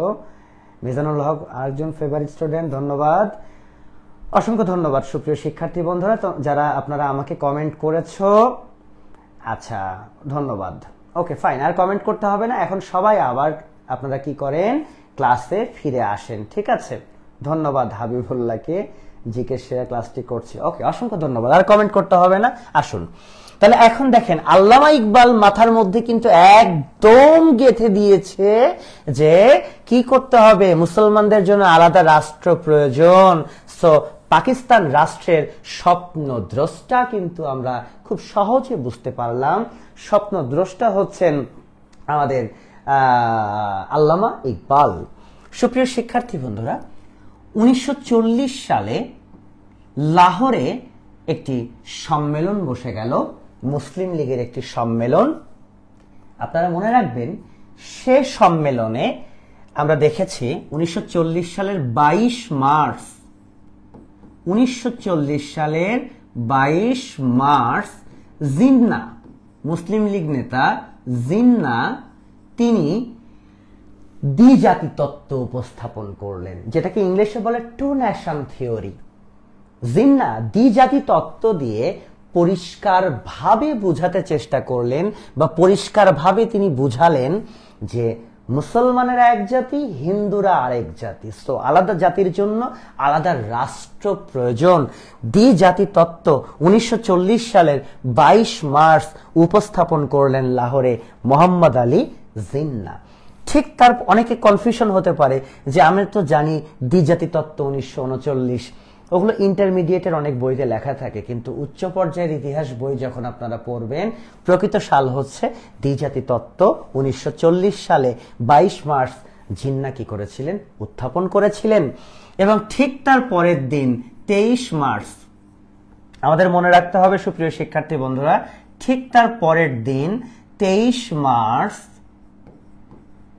আমাদের আরেকজন মুসলিম লীগ নেতা, তিনি ছিলেন এ.কে ফজলুল হক, যাকে আমরা বলে থাকি শেরি বাংলা এ.কে ফজলুল হক। ফজলুল হক সাহেব, একটা কথা কি, শেরে বাংলা এ.কে ফজলুল হক বলেন, হোসেন শহীদ সোহরাওয়ার্দী বলেন, শেখ মুজিবুর রহমান বলেন, ওনারা সবাই কিন্তু প্রথম জীবনে মুসলিম লীগের রাজনীতি করত, কারণ মুসলমান মানেই মুসলিম লীগ, ঠিক আছে, এনারা সবাই মুসলিম লীগের রাজনীতি করেছেন। তো 23 মার্চ শেরে বাংলা এ.কে ফজলুল হক তিনি আরেকটি তত্ত্ব দিলেন, যেটাকে বলা হয় লাহোর প্রস্তাব, যেটাকে কি বলা হয়, লাহোর প্রস্তাব। তাহলে সুপ্রিয় শিক্ষার্থী বন্ধুরা, আপনারা দেখতে পেয়েছেন 22 মার্চ কিন্তু জিন্না দিয়েছেন দ্বিজাতি তত্ত্ব টু নেশন থিওরি, এবং 23 মার্চ ওই সম্মেলনে ফজলুল হক উত্থাপন করেছেন লাহোর প্রস্তাব। এবং লাহোর প্রস্তাবের সারাংশটা এরকম যে এই ভারত ভূমির যে সমস্ত জায়গাগুলোতে সংখ্যাগরিষ্ঠভাবে মুসলমানেরা রয়েছে, সে সমস্ত জায়গাগুলোতে একাধিক মুসলিম রাষ্ট্র গড়ে উঠবে। অর্থাৎ ভারতের যেখানেই সংখ্যাগরিষ্ঠভাবে মুসলমানেরা আছে, সেখানে কি হবে, একাধিক মুসলিম রাষ্ট্র গড়ে উঠবে। তাহলে যেখানে জিন্না সাহেব একটা মুসলিম রাষ্ট্রের স্বপ্ন দেখছেন, আল্লামা ইকবালের সেই তত্ত্বকে তিনি বাস্তবায়ন করতে চাচ্ছেন, কিন্তু এখানে আমাদের ফজলুল হক সাহেব তিনি কিন্তু আরো এক ধাপ এগিয়ে তিনি বললেন, ভারতে যেখানে মুসলিম বেশি সেখানেই একাধিক মুসলিম রাষ্ট্র গড়ে উঠবে, ঠিক আছে, যেখানে মুসলিম রাষ্ট্র বেশি মুসলিম সংখ্যা গরিষ্ঠ রয়েছে জনসংখ্যায়, সেখানে একাধিক মুসলিম রাষ্ট্র গড়ে উঠবে। এটা শেরে বাংলা একে ফজলুল হক বললেন। ঠিক আছে, তাহলে আমরা বুঝতে পারছি এখন যে মুসলমানেরা আর ভারতে থাকতে চাচ্ছে না, তারা ভারত থেকে বেরিয়ে যেতে চাচ্ছে, মুসলমানদের জন্য আলাদা রাষ্ট্র চাচ্ছে। সব ঠিক আছে, কিন্তু একটা কথা তো মাথায় রাখতে হবে, ভারতকে তো আগে স্বাধীন করতে হবে, ইংরেজদেরকে তো বিতাড়িত করতে হবে, তারপরে থাকবো কি থাকবো না সেটা তো পরের ইস্যুস। তো সুপ্রিয় শিক্ষার্থীরা, আপনারা খুব ভালো করে জানেন যে এ সময় কিন্তু রণাঙ্গনে চলছিল দ্বিতীয় বিশ্বযুদ্ধ। খুব ব্যস্ত ছিল ইংরেজরা, বিশেষ করে জার্মান আক্রমণ প্রতিহত করতে। আমরা সবাই জানি যে 1939 সাল থেকে 1945 সাল পর্যন্ত চলেছে ইতিহাসে দ্বিতীয় বিশ্বযুদ্ধ, এবং এই দ্বিতীয় বিশ্বযুদ্ধে ইংরেজরা ব্যস্ত, এদিকে ভারতে মুসলমানেরা ব্যস্ত, তারা ভারতে থাকবে না, তারা আলাদা রাষ্ট্র চায়। আর এর মধ্যে মহাত্মা গান্ধী 1942 সালে শুরু করলেন ভারত ছাড় আন্দোলন, অর্থাৎ ভারতে থাকতে হবে না। তবে গান্ধীজির ভারত ছাড় আন্দোলন কিন্তু মুসলমানদের বিপক্ষে নয়, ইংরেজদের বিরুদ্ধে তিনি শুরু করেছিলেন ভারত ছাড় আন্দোলন। গান্ধীও বটে বাবা, এমনি ইংরেজরা বিপদে, রণাঙ্গনে জার্মানির সাথে যুদ্ধ নিয়ে ব্যস্ত, গান্ধীজির কি এটা উচিত হয়েছে সে সময় আবার ভারত ছাড়া করে দেবে ইংরেজদের? তো উচিত অনুচিত পরের কথা, বড় কথা হচ্ছে ভারত ছাড়া আন্দোলনের নেতা মহাত্মা গান্ধী। তাহলে আমি আবারও বলছি, মুসলিম আমরা রাষ্ট্র চাচ্ছি, কিন্তু সবার আগে তো ভারতকে কি করতে হবে? স্বাধীন করতে হবে। সুপ্রিয় শিক্ষার্থী বন্ধুরা, আমরা একটা বিষয়কে এবার লক্ষ্য করব, সেটি হচ্ছে 1945 সালে দ্বিতীয় বিশ্বযুদ্ধ কিন্তু শেষ হয়, এবং দ্বিতীয় বিশ্বযুদ্ধ শেষে আমরা দেখেছি জাতিসংঘের কি হয়, জন্ম হয়। পৃথিবীর সবচেয়ে বড় সংস্থা ইউনাইটেড নেশন, বৃহৎ একটি সংগঠন জাতিসংঘ আত্মপ্রকাশ করে 1945 সালে। এবং আমরা এটাও লক্ষ্য করে দেখি যে ইংরেজদের পালা কিন্তু এখন শেষ হতে থাকে, কারণ এই বিশ্বযুদ্ধ পরবর্তী জাতিসংঘের জন্ম এবং ইংরেজ যে উপনিবেশগুলো ছিল গোটা পৃথিবীব্যাপী, সেগুলো কিন্তু স্বাধীনতার প্রক্রিয়া শুরু হয়ে যায়। এবং আমরা লক্ষ্য করে দেখি এই সময় একটি অঘটন ঘটে। অঘটনটি হলো 1946 সালে। তখন শেরে বাংলা একে ফজলুল হক আর মুসলিম লীগের রাজনীতির সাথে যুক্ত ছিলেন না। শেরে বাংলা একে ফজলুল হক তখন আর মুসলিম লীগের রাজনীতি থেকে ইনঅ্যাক্টিভ হয়ে পড়েছিলেন, এবং 1946 সালে মুসলিম লীগ নেতা জিন্না তিনি লাহোর প্রস্তাবকে সংশোধন করেন, যে প্রস্তাবে একাধিক মুসলিম রাষ্ট্র গঠনের কথা বলা ছিল লাহোর প্রস্তাবে, যেটা আপনারা দেখেছেন। সেই প্রস্তাবকে সংশোধন করেন মোহাম্মদ আলী জিন্না। তিনি বলেন প্রিন্টিং মিস্টেক হয়েছিল সে বক্তব্যে, স্টেটস না স্টেট, অর্থাৎ বহু বচন না এক বচন, স্টেটস নয়। তাহলে জিন্না কি করলেন? এই স্টেটস কথাটি কেটে দিয়ে জাস্ট স্টেট করলেন। এই স্টেটস কথাটি কেটে দিয়ে জাস্ট কি করলেন? স্টেট করলেন। মনে রাখতে হবে একটি কথা, সে কথাটি হলো স্টেটস এর পরিবর্তে স্টেট হলো। হ্যাঁ, এটা লাহোর প্রস্তাব সংশোধন করলেন জিন্না 1946 সালে। হয়তো শেরে বাংলা যদি অ্যাক্টিভ থাকতেন তখন রাজনীতিতে, হয়তোবা তিনি এটার কি করতেন, তিনি এটার প্রতিবাদ করতেন। আর সুপ্রিয় শিক্ষার্থী বন্ধুরা, ওই যুগে তো ফেসবুক মিডিয়া এরকম ছিল না, টেলিভিশন ছিল না ঘরে ঘরে, যে কোনো কিছু কিন্তু আমরা সহজে জানতে পারবো। তাহলে আমরা কিন্তু জিনিসটা ভালো লাগলো না, জিন্না সাহেব কিন্তু কাজটা ঠিক করলেন না। তিনি একাধিক রাষ্ট্রের পরিবর্তে স্টেটস কথাটা কেটে তিনি বললেন ওটা প্রিন্টিং মিস্টেক ছিল, স্টেট হবে। ঠিক আছে, তাহলে জিন্নাই কিন্তু নাটের গুরু, তিনি কিন্তু একটা ঝামেলা পাকিয়ে ফেললেন। সুপ্রিয় শিক্ষার্থী বন্ধুরা, এর মধ্যে আরেকটি ঘটনা ঘটেছিল। এই 1946 সালে বাংলার দুজন নেতা, একজন হোসেন শহীদ সোহরাওয়ার্দী এবং আর একজন আমাদের ওই যে নেতাজি বলা হয় সুভাষচন্দ্র বসু, ওনার ছোট ভাইয়ের নাম শরৎচন্দ্র বসু। এই শরৎ বসু এবং আমাদের হোসেন শহীদ সোহরাওয়ার্দী তারা একটি অখণ্ড বাংলা রাষ্ট্র গঠনের কি করেছিলেন? উদ্যোগ নিয়েছিলেন। তাহলে দেখেন, মুসলমানরা যেখানে আলাদা রাষ্ট্র চাচ্ছে, মুসলিমদের জন্য রাষ্ট্র চাচ্ছে, এখানে আবার বাংলার দুজন নেতা তারা উদ্যোগ নিলেন যে যেখানে যায় যা করে করুক, বিষয় না, আমরা বাংলা যে রাষ্ট্র আছি, অর্থাৎ আজকের বাংলাদেশ, আজকের ভারতের পশ্চিমবঙ্গ, এটা মিলে একটা বাংলা রাষ্ট্র হবে। ঠিক আছে, কিন্তু কংগ্রেস নেতারা এবং মুসলিম লীগ নেতারা এটা চরম বিরোধিতা করেছে, হতেই পারে না, হবে না। তাহলে সোহরাওয়ার্দী এবং শরৎ বসুর উদ্যোগটা কিন্তু এটা কি হয়েছে, এটা কিন্তু আচ্ছা এটা কি হয়েছে, হ্যাঁ এটা কিন্তু ফল পায়নি। কাদের কারণে ফল পায়নি? মুসলিম লীগ এবং কংগ্রেস নেতাদের কারণে এটা ফল পায়নি। এবার কি হলো দেখি আসেন। 1947 সাল, 1947 সালের জুলাই মাসে আমরা লক্ষ্য করে দেখলাম লর্ড মাউন্টব্যাটেনকে ভাইসরয় করে পাঠালো ইংরেজ সরকার। লর্ড মাউন্টব্যাটেন, যাকে বলা হয় ব্রিটিশ ভারতের শেষ ভাইসরয়, এই লর্ড মাউন্টব্যাটেনকে দায়িত্ব দেওয়া হলো যে ভারতকে কি করে দাও, ভারতকে স্বাধীন করে দাও। ফলে ভারতকে স্বাধীন করার জন্যই কিন্তু মাউন্টব্যাটেন সাহেব আসলেন এবং মাউন্টব্যাটেন সাহেব এসে গোল টেবিল বৈঠক আহ্বান করলেন, যেখানে তিনি কংগ্রেস নেতাদেরকে ডেকে পাঠালেন, যেখানে তিনি মুসলিম লীগ নেতাদেরকে ডেকে পাঠালেন এবং মাউন্টব্যাটেন উত্থাপন করলেন যে আমরা ভারতকে স্বাধীন করে দিব, আমরা চলে যাব ভারত থেকে, কিন্তু ভারতের ক্ষমতা কিভাবে কার হাতে দিয়ে যাব সেটা আপনারা প্রস্তাব করেন। সেখানে মহাত্মা গান্ধী বললেন, কেন, আমি আছি, মুসলিম লীগ নেতা জিন্না সাহেব আছে, আপনারা আমাদের কাছে ক্ষমতা দিয়ে যাবেন, আমরা ভাই ভাই এটা সুন্দর করে ঠিকঠাক করে নিব। কিন্তু জিন্না বললেন, না, আমরা মুসলমানেরা, আমরা তো ভারতে থাকবো না, মাউন্টব্যাটেন সাহেব আপনি আমাদের জন্য আলাদা রাষ্ট্র দিয়ে যাবেন। তাহলে হিন্দুরা কিন্তু, কংগ্রেস কিন্তু তখন প্রতিবাদ করে, বলে যে না, ভারত ভাঙা পাপ। মহাত্মা গান্ধী এটা বলেছেন, ভারত ভাঙা পাপ, ভারত ভাঙতে পারে না, আমরা হিন্দু মুসলিম একসাথে ভারতে থাকবো। কিন্তু মুসলিম লীগ নেতা জিন্নার কথা, না, আমরা থাকবো না। এই থাকবো না করতে করতে, এই থাকবো না করতে করতে আমরা লক্ষ্য করে দেখলাম সুপ্রিয় শিক্ষার্থী বন্ধুরা, গোটা ভারতব্যাপী হিন্দু মুসলিমদের মধ্যে দাঙ্গা হাঙ্গামা সৃষ্টি হয়ে গেল। হ্যাঁ, যেতে অনেক হতাহতের ঘটনা ঘটতে শুরু করলো। আমরা এই দাঙ্গা হাঙ্গামার বিবরণ কিন্তু বঙ্গবন্ধুর অসমাপ্ত আত্মজীবনী যদি পড়ি, সেখানেও কিন্তু আমরা এই দাঙ্গা হাঙ্গামার বিবরণ কিন্তু পেয়ে থাকি। বুঝতে পেরেছেন?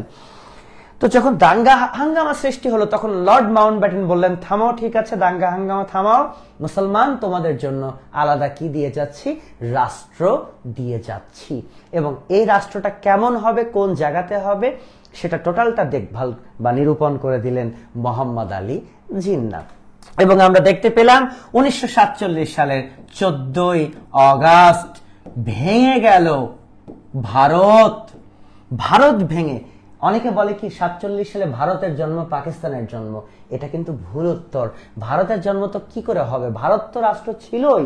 আপনারা বলবেন ভারত ভেঙে গিয়ে পাকিস্তান নামক রাষ্ট্রের জন্ম হলো 47-এর 14 অগাস্ট, এবং পাকিস্তানের স্বাধীনতা দিবস পালন করা হয়ে থাকে, আমরা দেখতে পাই 14 অগাস্ট। সুপ্রিয় শিক্ষার্থী বন্ধুরা, মনে রাখতে হবে ভারত ভেঙে গেল, পাকিস্তান রাষ্ট্রের সৃষ্টি হলো।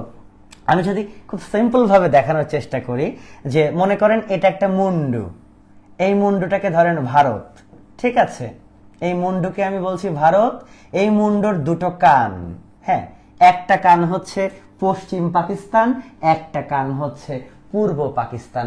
কি একটা বিদঘুটটা রাষ্ট্রের জন্ম হলো। সারাদিন ম্যাপ ঘুরলেও এরকম রাষ্ট্র আর দেখা যায় না, যে রাষ্ট্রের একটা অংশ এখানে আর একটা অংশ এখানে, এরকমটা পাওয়াই যায় না। একমাত্র পাকিস্তান নামক একটা অদ্ভুত রাষ্ট্রের জন্ম হলো, যে রাষ্ট্রের মাঝে প্রায় 1500 মাইল ব্যবধান আছে। ভারত নামক একটা রাষ্ট্র আছে, আর পাকিস্তান রাষ্ট্রের দুটো অংশ, মাঝে ভারত। ম্যাপে এরকম রাষ্ট্র আর দেখবেন না। এরকম রাষ্ট্র হতো না বন্ধুরা। এই বাংলা নামে একটা রাষ্ট্র হতো, বা পাকিস্তান নামে একটা রাষ্ট্র হতো, ভারত নামে একটা রাষ্ট্র হতো। যেহেতু আমাদের শেরে বাংলা সাহেব তিনি বলেছিলেন লাহোর প্রস্তাবে একাধিক রাষ্ট্রের কথা, আসলে একাধিক রাষ্ট্রই হতো, হলো না কার কূট কৌশলের কারণে? একটু কমেন্ট করে জানাবেন তো, কার কূট কৌশলের কারণে এরকম রাষ্ট্র হলো না? যদি পড়াটা বুঝে থাকেন, এই কমেন্টটা করলেই আমি বুঝতে পারবো কার কূট কৌশলে এমন রাষ্ট্র হলো না। যদি একটু কমেন্ট করতেন।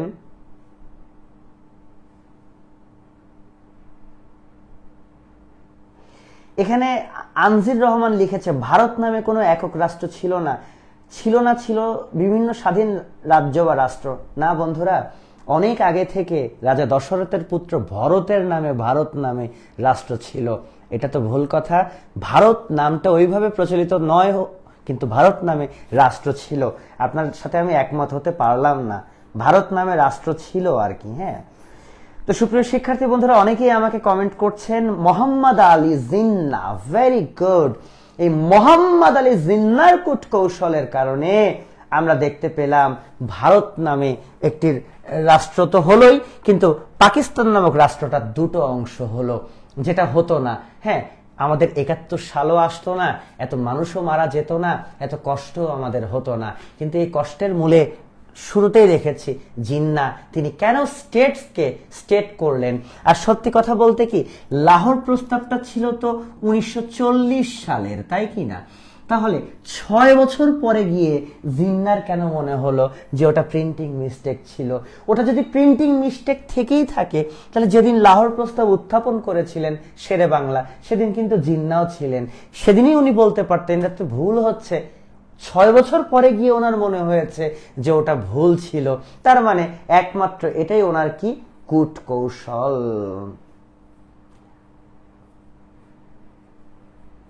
ধন্যবাদ সুপ্রিয় শিক্ষার্থী বন্ধুরা, অনেকেই আমাকে কমেন্ট করেছেন যে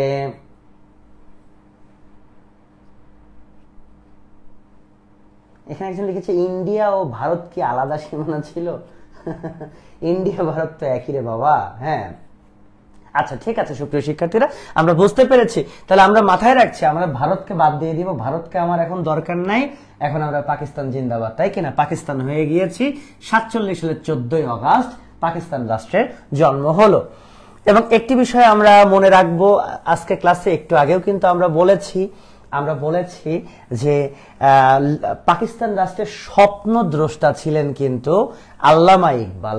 নিশ্চিত এই কথাটা আপনারা টুকে নিয়েছেন যে পাকিস্তান রাষ্ট্রের স্বপ্নদ্রষ্টাকে আল্লামা ইকবাল।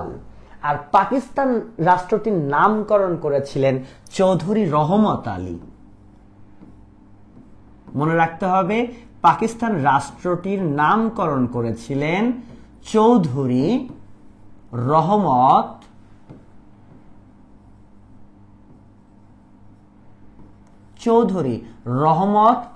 আলী। পাকিস্তান অর্থ পবিত্রদের ভূমি। হ্যাঁ, পাকিস্তান অর্থ কি? পবিত্রদের ভূমি। সো পাকিস্তানের নামকরণ করেছেন চৌধুরী রহমত আলী। আর লাস্ট আমরা মনে রাখবো যে পাকিস্তানের জাতির জনক হচ্ছেন মোহাম্মদ আলী জিন্নাহ। পাকিস্তানের জাতির জনক হচ্ছেন মোহাম্মদ আলী জিন্নাহ। তাহলে পাকিস্তান নিয়ে 3টা তথ্য। স্বপ্নদ্রষ্টা কিন্তু আল্লামা ইকবাল, কবি দার্শনিক। আমরা দেখেছি নামকরণ করেছেন চৌধুরী রহমত আলী, এবং আমরা দেখেছি পাকিস্তানের জাতির জনক কিন্তু মোহাম্মদ আলী জিন্নাহ। এই তথ্যটা কিন্তু আমরা মাথায় রাখবো। তাহলে সুপ্রিয় শিক্ষার্থী বন্ধুরা, একটু কমেন্ট করুন তো, কেন আসলে ভারত ভেঙে পাকিস্তান রাষ্ট্রের সৃষ্টি হলো? এটা কি আপনারা বুঝতে পেরেছেন? প্লিজ একটু কমেন্ট করুন। ভারত ভেঙে কেন পাকিস্তান রাষ্ট্রের জন্ম হলো, এটা কি বুঝতে পেরেছেন? একটু কমেন্ট করুন আপনারা। আমি একটু কমেন্ট দেখছি। ফাইন, এখানে মোহাম্মদ জাহাঙ্গীর আলম সুন্দর করে লিখেছেন। আচ্ছা, যারা লাইভে যুক্ত আছেন তারা কি বুঝতে পারছেন কেন ভারত ভেঙে পাকিস্তান রাষ্ট্র হলো? আমি সংক্ষেপে কি আপনাদেরকে বোঝাতে পেরেছি? একটু আমাকে জানাবেন। অসংখ্য ধন্যবাদ, কমেন্ট আসছে। যারা ক্লাসটি দেখছেন আমাকে কমেন্ট করছেন যে বুঝতে পারছেন। ধন্যবাদ সুপ্রিয় শিক্ষার্থী বন্ধুরা।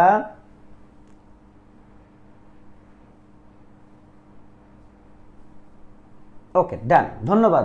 আশাবাদী আপনারা বুঝতে পেরেছেন, এবং যদি বুঝতে কোনো অসুবিধা থাকে কমেন্ট করবেন।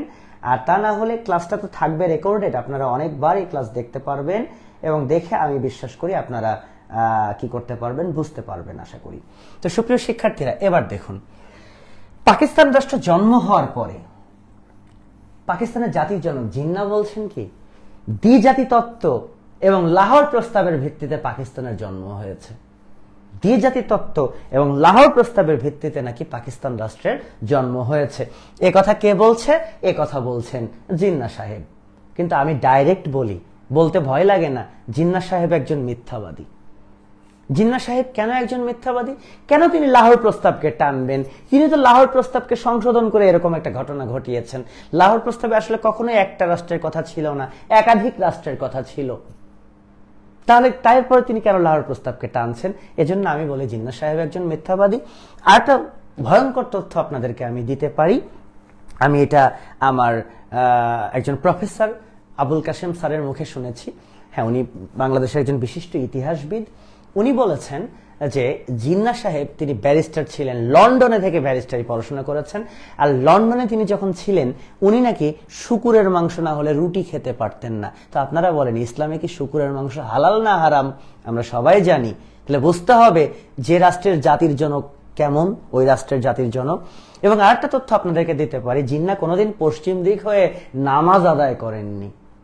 তাহলে এখন আপনারা আমার এই কথার সাথে মিলিয়ে বলুন যে পাকিস্তান রাষ্ট্রের জাতির জনক এমন, সে রাষ্ট্রটা কেমন হতে পারে?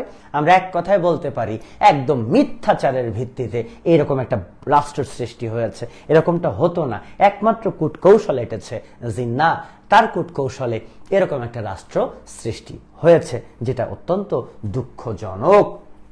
সুপ্রিয় শিক্ষার্থী বন্ধুরা, একটি বিষয় দেখেন, জানার অনেক সোর্স আছে, অনেক বই আছে। হ্যাঁ, এগুলো সোর্স তো বলতে গেলে দিন চলে যাবে। অনেক বই আছে, প্রচুর পড়াশোনা করুন, প্রচুর বই কালেক্ট করুন। হ্যাঁ, এরকম অনেক তথ্য আপনারা পাবেন। তো আমি এবার আপনাদেরকে যে কথাটা বলতে চাই, যে তথ্যটা দিতে চাই, সে তথ্যটা হচ্ছে, সুপ্রিয় শিক্ষার্থীরা, হোক মিথ্যাচার যাই হয় হোক, আমরা মেনে নিয়েছি, আমরা বাঙালি, আমরা মুসলিম, আমরা খুব সহজ সরল, আমরা বললাম কোনো সমস্যা নাই, আমরা ভাই ভাই। হ্যাঁ, হোক না ব্যবধান দুই অংশের মধ্যে, আমরা মুসলিম, আমরা ভাই ভাই, আমরা ইসলামের ছায়াতলে আমরা কাঁধে কাঁধ মিলিয়ে এ রাষ্ট্র পরিচালনা করতে চাই। এ রাষ্ট্রের সর্বোচ্চ পদটি ছিল governor general. Governor general.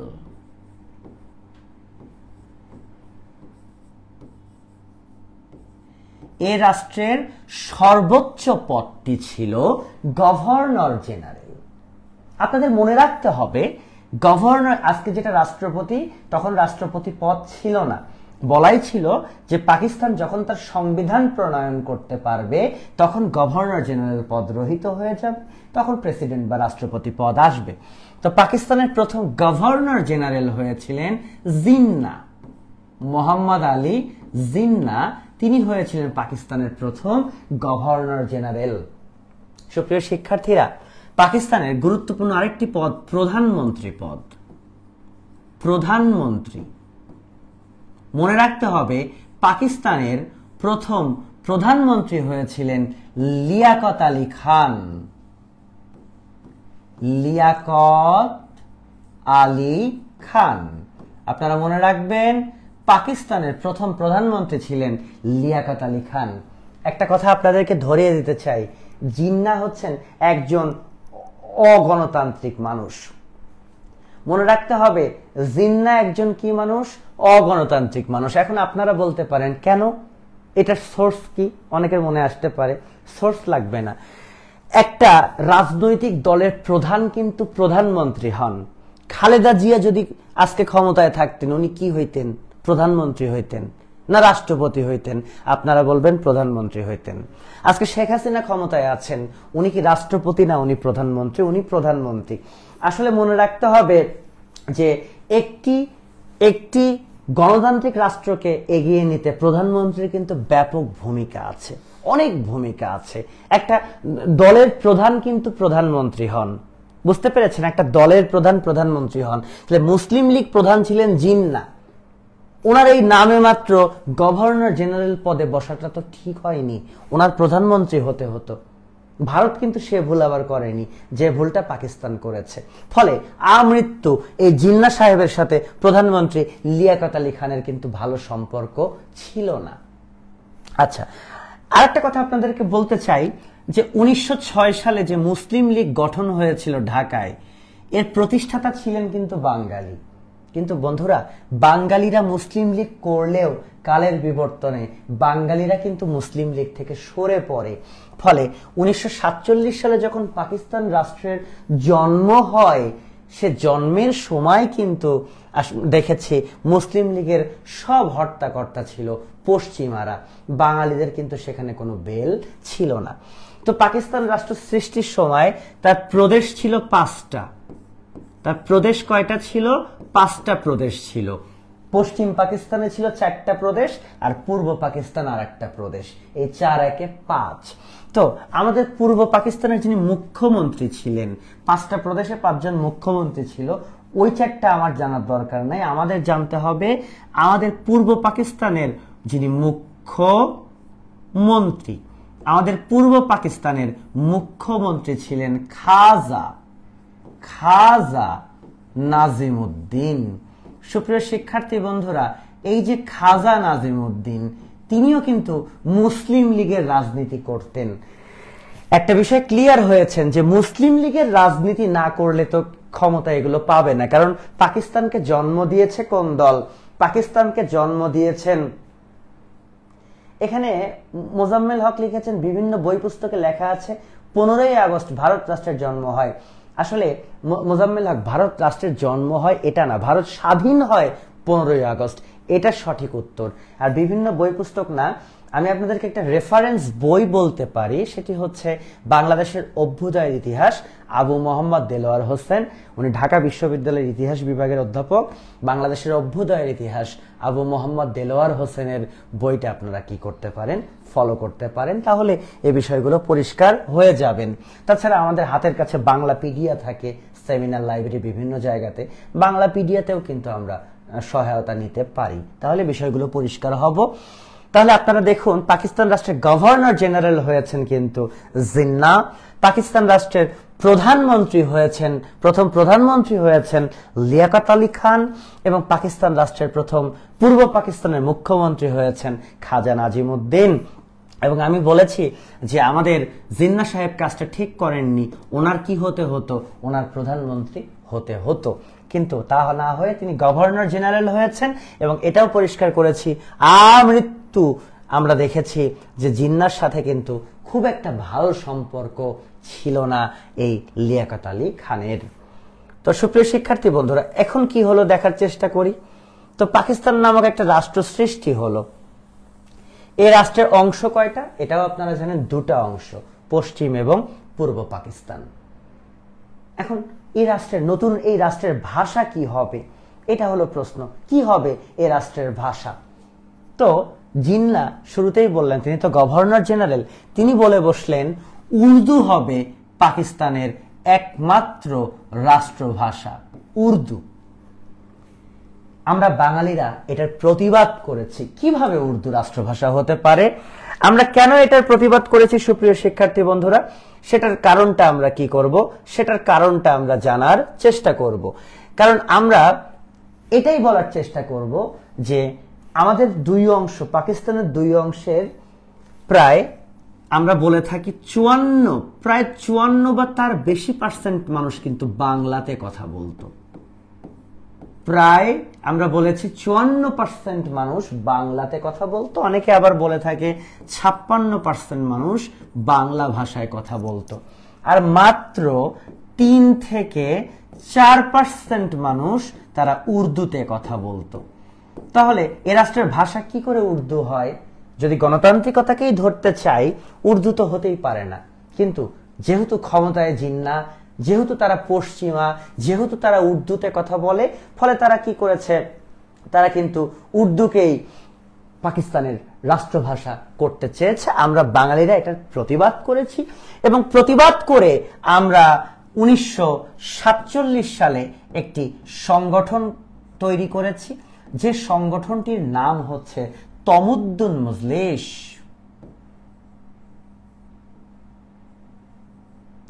Tamaddun মজলিস মনে রাখতে হবে সুপ্রিয় শিক্ষার্থী বন্ধুরা, যে আমরা 1947 সালে জিন্নাহর কথার প্রতিবাদ করে আমরা একটি সংগঠন তৈরি করেছি, যে সংগঠনটির নাম হচ্ছে তমুদ্দুন মজলিস।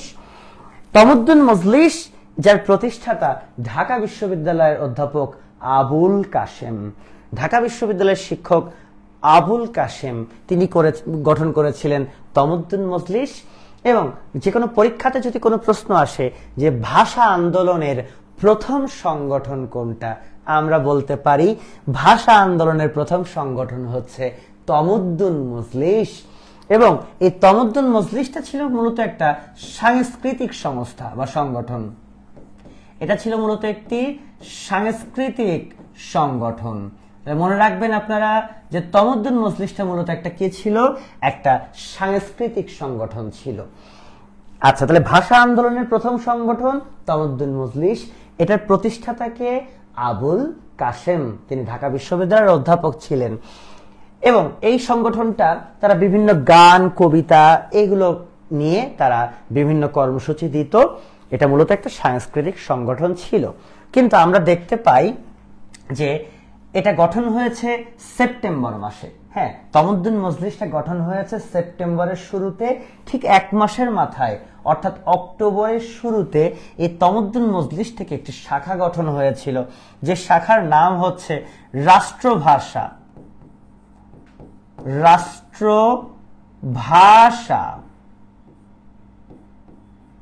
রাষ্ট্রভাষা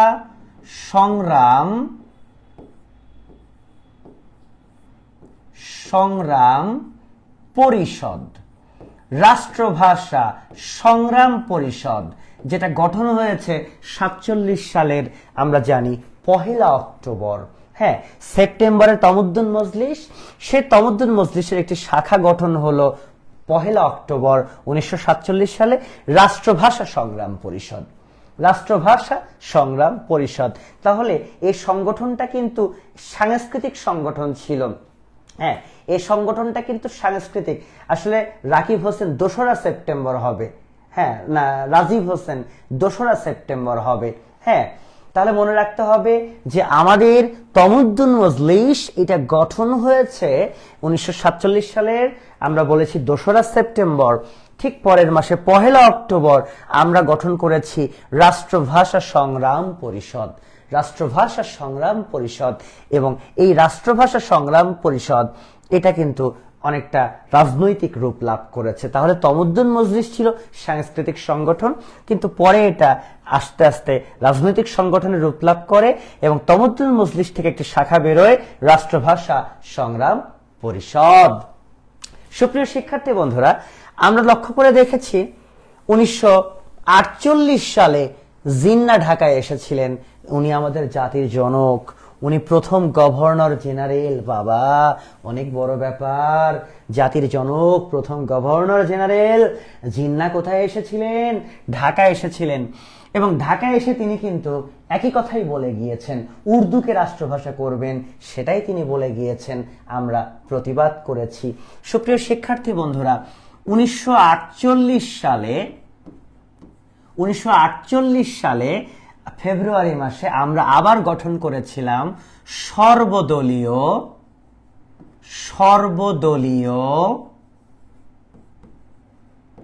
রাষ্ট্রভাষা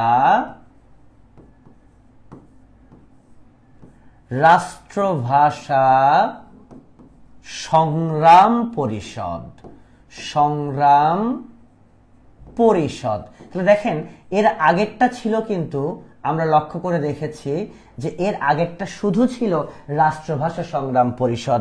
বাট 48 সালে যেটা গঠন হলো সেটা কিন্তু সর্বদলীয় রাষ্ট্রভাষা সংগ্রাম পরিষদ। তফাৎ কিন্তু এখানে 47-এরটা শুধু ছিল রাষ্ট্রভাষা সংগ্রাম পরিষদ, বাট 48-এ এসে বলা হলো সর্বদলীয় রাষ্ট্রভাষা সংগ্রাম পরিষদ।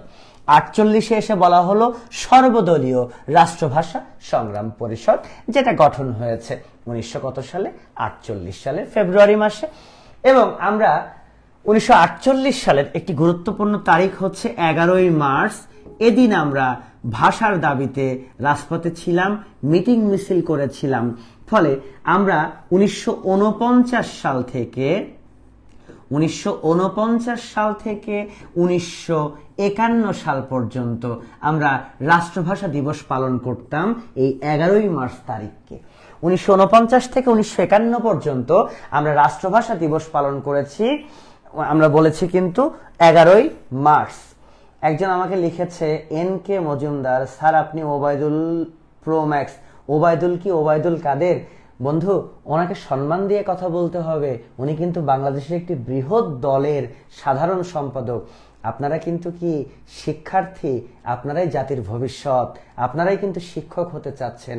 ফলে ওবায়দুল কথাটা ওভাবে বলা যাবে না। ওবায়দুল নিশ্চিত আপনার বন্ধু হয় না, বা আপনার কোনো আত্মীয় হয় না, ছোট ভাই হয় না। সব দলের সবাইকে, আমরা যে যে দল করি না কেন, সবাইকে সম্মান দিয়ে কি করতে হবে, কথা বলতে হবে। হ্যাঁ, তাই এরকম কথা আর কখনোই বলবেন না। এটা যেহেতু আপনারা শিক্ষক হবেন, জাতি আপনাদের কাছ থেকে শিখবে, সুতরাং সবাইকে সম্মানের সহিত কথা বলবেন।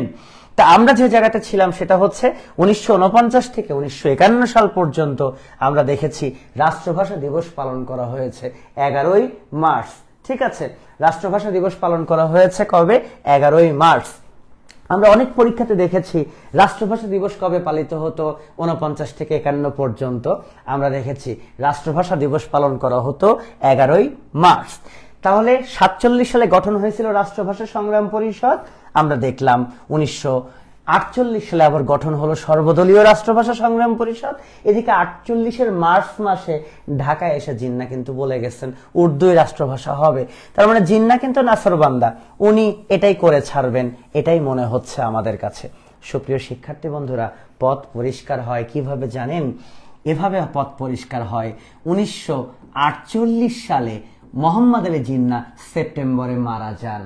ওনার নাকি দেহের বিভিন্ন অংশ পচে গিয়েছিল, তার মানে ক্যান্সার সৃষ্টি হয়েছিল। হ্যাঁ, এই যে ক্যান্সার সৃষ্টি হয়েছিল, এই ক্যান্সার সৃষ্টি হওয়ার থাকলে, সুপ্রিয় শিক্ষার্থী বন্ধুরা, যে আমি যেটা বলছিলাম আপনাদের, সেটা হলো ক্যান্সার সৃষ্টি হয়েছে। তো ক্যান্সার সৃষ্টি হওয়ার কারণে উনি 1948 সালে মারা যান।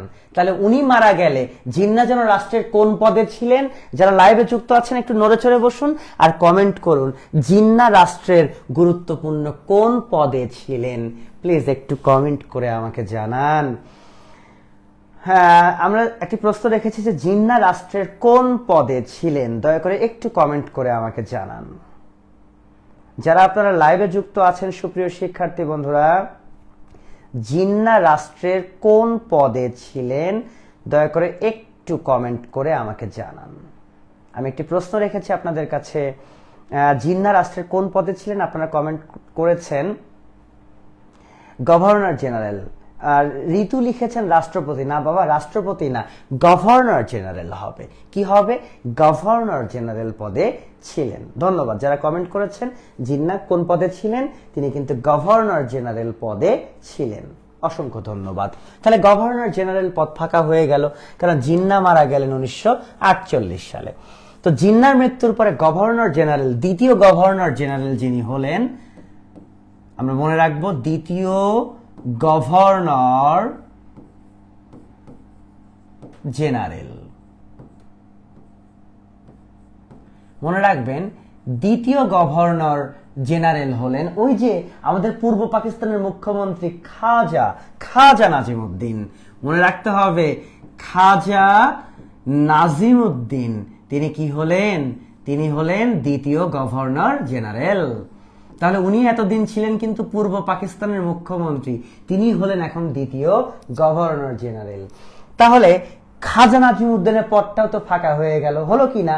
কারণ এই যে মুখ্যমন্ত্রী থেকে তিনি হলেন গভর্নর জেনারেল, তাই এই পূর্ব পাকিস্তানের দ্বিতীয় মুখ্যমন্ত্রী হলেন নুরুল আমিন। নুরুল আমিন। একটা কথা আপনাদেরকে বলতে চাই সুপ্রিয় শিক্ষার্থী বন্ধুরা, এই খাজা নাজিমউদ্দিন বা নুরুল আমিন এরা বাঙালি, যেহেতু পূর্ব পাকিস্তানের, কিন্তু এনারা না উর্দু ভাষাভাষী বাঙালি, এরা বাংলা বলতে পারতেন না, এনারা কি উর্দু ভাষাভাষী বাঙালি। ঠিক আছে, আমরা মনে থাকবে এনারা উর্দু ভাষাভাষী বাঙালি। একজন আমাকে প্রশ্ন করেছে, হ্যাঁ আনিকা আঞ্জুম স্যার আপনি কি আওয়ামী লীগ করেন? আমি আওয়ামী লীগ করি বা আমি বিএনপি করি, আমি যাই করি, এটা তো প্রশ্ন না। প্রশ্ন হচ্ছে আমি কি দেখে বুঝলেন আমি আওয়ামী লীগ করি? ব্যাপারটা তাই কি না? আমি তখন বলেছি যে নট অনলি ওবায়দুল কাদের, যদি আপনি বিএনপির মহাসচিব মির্জা ফখরুল ইসলামকে নিয়েও কথা বলেন, অবশ্যই সম্মান নিয়ে কথা বলতে হবে। হ্যাঁ, আমি কিন্তু এটা শিখিয়েছি, আমি বলেছি আপনারা শিক্ষক হতে চলেছেন, হ্যাঁ অবশ্যই বুঝতে হবে। তো সুপ্রিয় শিক্ষার্থী বন্ধুরা, আসলে আমি আওয়ামী লীগ করি না বিএনপি করি এটা মুখ্য না, এটা জানতে হবে না। হ্যাঁ, আমি যে ইতিহাসটা পড়াচ্ছি সেটা জানেন তাহলেই চলবে। তো আমরা যেখানে ছিলাম সেটা হচ্ছে যে আমাদের দ্বিতীয় গভর্নর জেনারেল হলেন খাজা নাজিমউদ্দিন, আর পূর্ব পাকিস্তানের দ্বিতীয়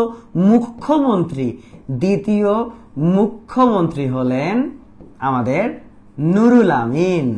আচ্ছা, আমি বলেছি খাজাও বাঙালি, নুরুলও বাঙালি, কিন্তু বাংলা বলতে পারতো না, উর্দু ভাষাভাষী বাঙালি। কিন্তু প্রধানমন্ত্রী লিয়াকত সে তো বেঁচেই আছে, তার জায়গাতে কোনো রদবদল হয়নি।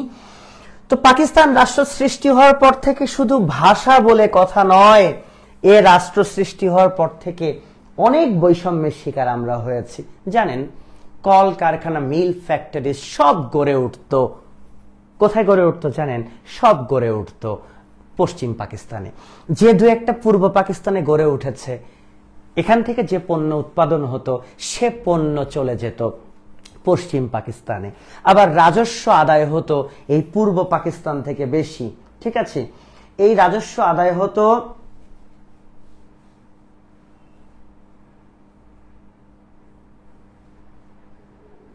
আচ্ছা আচ্ছা, সুপ্রিয় শিক্ষার্থী বন্ধুরা, এখন আমরা যে জায়গাতে ছিলাম সেটা হচ্ছে আমাদের এই যে বারে বারে বিভিন্ন কিছু গড়ে উঠেছে পশ্চিম পাকিস্তানে, আমরা বঞ্চিত হয়েছি, রাজস্ব আদায় হয়েছে এই অঞ্চল থেকে, যে রাজস্বর ম্যাক্সিমাম অংশ পশ্চিম পাকিস্তানে ব্যয় হতো। তাহলে আমরা রাজস্ব বেশি দিতাম, আমাদের কাছ থেকে সরকার টাকা নিত, কিন্তু এই টাকার মেজরিটি অংশ ব্যয় করত পশ্চিম পাকিস্তানে।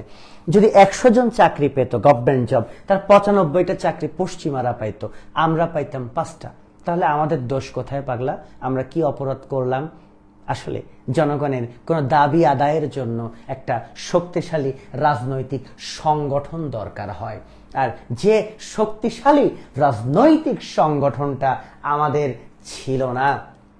আর আমরা বঙ্গভঙ্গের সময় মুসলমানেরা যেমন বঞ্চিত ছিলাম, তেমনি পাকিস্তান সৃষ্টি হওয়ার পরে আমরা বাঙালিরা রাজনৈতিকভাবে বঞ্চিত ছিলাম। কতদিন আর বঞ্চিত থাকবো? সওয়া যায় না এ বঞ্চনা। এই বঞ্চনা সইতে না পেরে 1949 সালের 23 জুন, মনে রাখতে হবে, 1949 সালের 23 জুন প্রতিষ্ঠা লাভ করে আওয়ামী মুসলিম লীগ।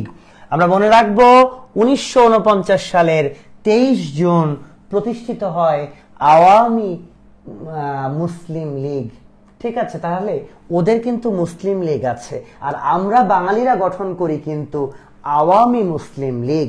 মনে থাকবে, বাঙালিরা গঠন করে আওয়ামী মুসলিম লীগ, যে দলটার প্রতিষ্ঠাতা এবং প্রথম সভাপতি মাওলানা আব্দুল হামিদ খান ভাসানী। মাওলানা আব্দুল হামিদ খান ভাসানী তিনি প্রতিষ্ঠাতা এবং প্রথম সভাপতি। আজকের দিনে আওয়ামী লীগের সভাপতি যেমন শেখ হাসিনা, তেমনি প্রতিষ্ঠাকালীন সভাপতি ছিলেন মাওলানা আব্দুল হামিদ খান ভাসানী। প্রতিষ্ঠাকালীন সময়ে এ দলটার সাধারণ সম্পাদক ছিলেন শামসুল হক। প্রতিষ্ঠাকালীন সময়ে এ দলটার সাধারণ সম্পাদক আমি কাকে বলেছি? শামসুল হককে বলেছি। বর্তমান ওবায়দুল কাদের, যাকে নিয়ে আপনারা কথা বলছিলেন, ওবায়দুল কাদের বর্তমান সাধারণ সম্পাদক, প্রতিষ্ঠাকালীন সাধারণ সম্পাদক ছিলেন শামসুল হক, এবং প্রতিষ্ঠাকালীন যুগ্ম সম্পাদক পদে ছিলেন শেখ মুজিবুর রহমান। প্রতিষ্ঠাকালীন যুগ্ম সম্পাদক পদে ছিলেন শেখ মুজিবুর রহমান। তাহলে মনে থাকবে যে যখন আমরা বঞ্চিত হচ্ছিলাম বাঙালিরা, যখন আমরা শোষিত হচ্ছিলাম, তখন জনগণ তার অধিকার আদায়ের জন্য জনগণের সবচেয়ে প্রয়োজন ছিল একটি শক্ত রাজনৈতিক দল, যেটার ছিল অভাব। সেই অভাব মোচনের জন্য 1949 সালের 23 জুন প্রতিষ্ঠা হয় আওয়ামী মুসলিম লীগ। আওয়ামী মুসলিম লীগ। তো মনে রাখতে হবে একটি কথা, সুপ্রিয় শিক্ষার্থী বন্ধুরা, এই যে আওয়ামী মুসলিম লীগ প্রতিষ্ঠা হলো, এই দল থেকে 1955 সালে এ দল থেকে 1955 সালে মুসলিম শব্দটি বাদ পড়ে, তখন থেকে দলের নাম হয় আওয়ামী লীগ। তাহলে আজকে যে দলটাকে আমরা আওয়ামী লীগ বলে জানি, এ দলটা প্রতিষ্ঠা হয়েছে 1949 সালে, বাট প্রতিষ্ঠার সময় দলটার নাম ছিল আওয়ামী মুসলিম লীগ। বাট 1955 সালে মুসলিম শব্দটা বাদ পড়েছে, মুসলিম শব্দটা বাদ পড়ে দলটার নাম হয়েছে আওয়ামী লীগ, আজকের আওয়ামী লীগ। এবং প্রতিষ্ঠার তারিখ কিন্তু 23 জুন। 23 জুন কিন্তু আরেকটা কারণে ঐতিহাসিক কারণ এই 23 জুন কিন্তু 1757 সালে পলাশী যুদ্ধ হয়েছিল। হ্যাঁ, আর এই 23 জুন 49 সালে আওয়ামী মুসলিম লীগ প্রতিষ্ঠা হয়েছে। তাহলে সবার মনে থাকবে প্রতিষ্ঠাকালীন সভাপতি আমরা বলেছি মাওলানা ভাসানীকে, সাধারণ সম্পাদক বলেছি শামসুল হককে, আর যুগ্ম সম্পাদক ছিলেন শেখ মুজিবুর রহমান। পারলে আগামী একটু লিখে রাখতে পারেন যে বঙ্গবন্ধু শেখ মুজিবুর রহমান তিনি 1953 সালে এ দলের সাধারণ সম্পাদক নিযুক্ত হন। অর্থাৎ আজকে ওবায়দুল কাদের যে পোস্টে রয়েছেন সাধারণ সম্পাদক, বঙ্গবন্ধু এ দলটার সাধারণ সম্পাদক হয়েছিলেন 1953 সালে। আরেকটা তথ্য লিখে রাখতে পারেন 1966 সালে বঙ্গবন্ধু এ দলের সভাপতি হয়েছেন। তাহলে আগাম জানলাম প্রতিষ্ঠার সময় বঙ্গবন্ধু ছিলেন যুগ্ম সম্পাদক, 53 সালে গিয়ে বঙ্গবন্ধু হন দলের সেকেন্ড ইন কমান্ড সাধারণ সম্পাদক, আর দলের সর্বোচ্চ পদ 1966 সালে সভাপতি হন বঙ্গবন্ধু। আশা করি আপনাদের মনে থাকবে বিষয়টা। তাহলে দেখতে পেয়েছেন যে পশ্চিমারা যখন আমাদের শাসন শোষণ নির্যাতন করছে, পশ্চিমারা যখন আমাদেরকে বঞ্চিত করছে, তখন আমরা জনগণের দাবি আদায়ের জন্য আমরা বাঙালিরা গঠন করলাম আওয়ামী মুসলিম লীগ। হ্যাঁ, ঠিক আছে। সুপ্রিয় শিক্ষার্থী বন্ধুরা, পাকিস্তানের প্রথম প্রধানমন্ত্রী যিনি লিয়াকত আলী খান, তিনিও কিন্তু একই পথেই হাঁটছিলেন। তিনিও কিন্তু কি করেছেন, তিনিও কিন্তু উর্দুকেই রাষ্ট্রভাষা চাপাতে চাচ্ছিলেন। বাট পথ আমাদের আবার পরিষ্কার হয়ে যায় 1951 সালে। আপনারা মনে রাখবেন আততায়ীর গুলিতে নিহত হয়েছিলেন পাকিস্তানের প্রথম প্রধানমন্ত্রী লিয়াকত আলী খান। তাহলে লিয়াকত আলী খানের মৃত্যু হয় 1951 সালে এবং প্রধানমন্ত্রী পদ ফাঁকা হয়ে যায়। প্রধানমন্ত্রী পদ ফাঁকা হয়ে গেলে ওই যে গভর্নর জেনারেল যিনি ছিলেন খাজা নাজিমউদ্দিন, তিনি এসে 51 সালে প্রধানমন্ত্রীর পদ অলংকৃত করেন। তাহলে খাজা নাজিম তিনি সব পদ কিন্তু ঘুরে বেরিয়েছেন। তিনি প্রথমে ছিলেন পূর্ব পাকিস্তানের মুখ্যমন্ত্রী, জিন্নার মৃত্যুর পরে তিনি মুখ্যমন্ত্রী ছেড়ে হন গভর্নর জেনারেল।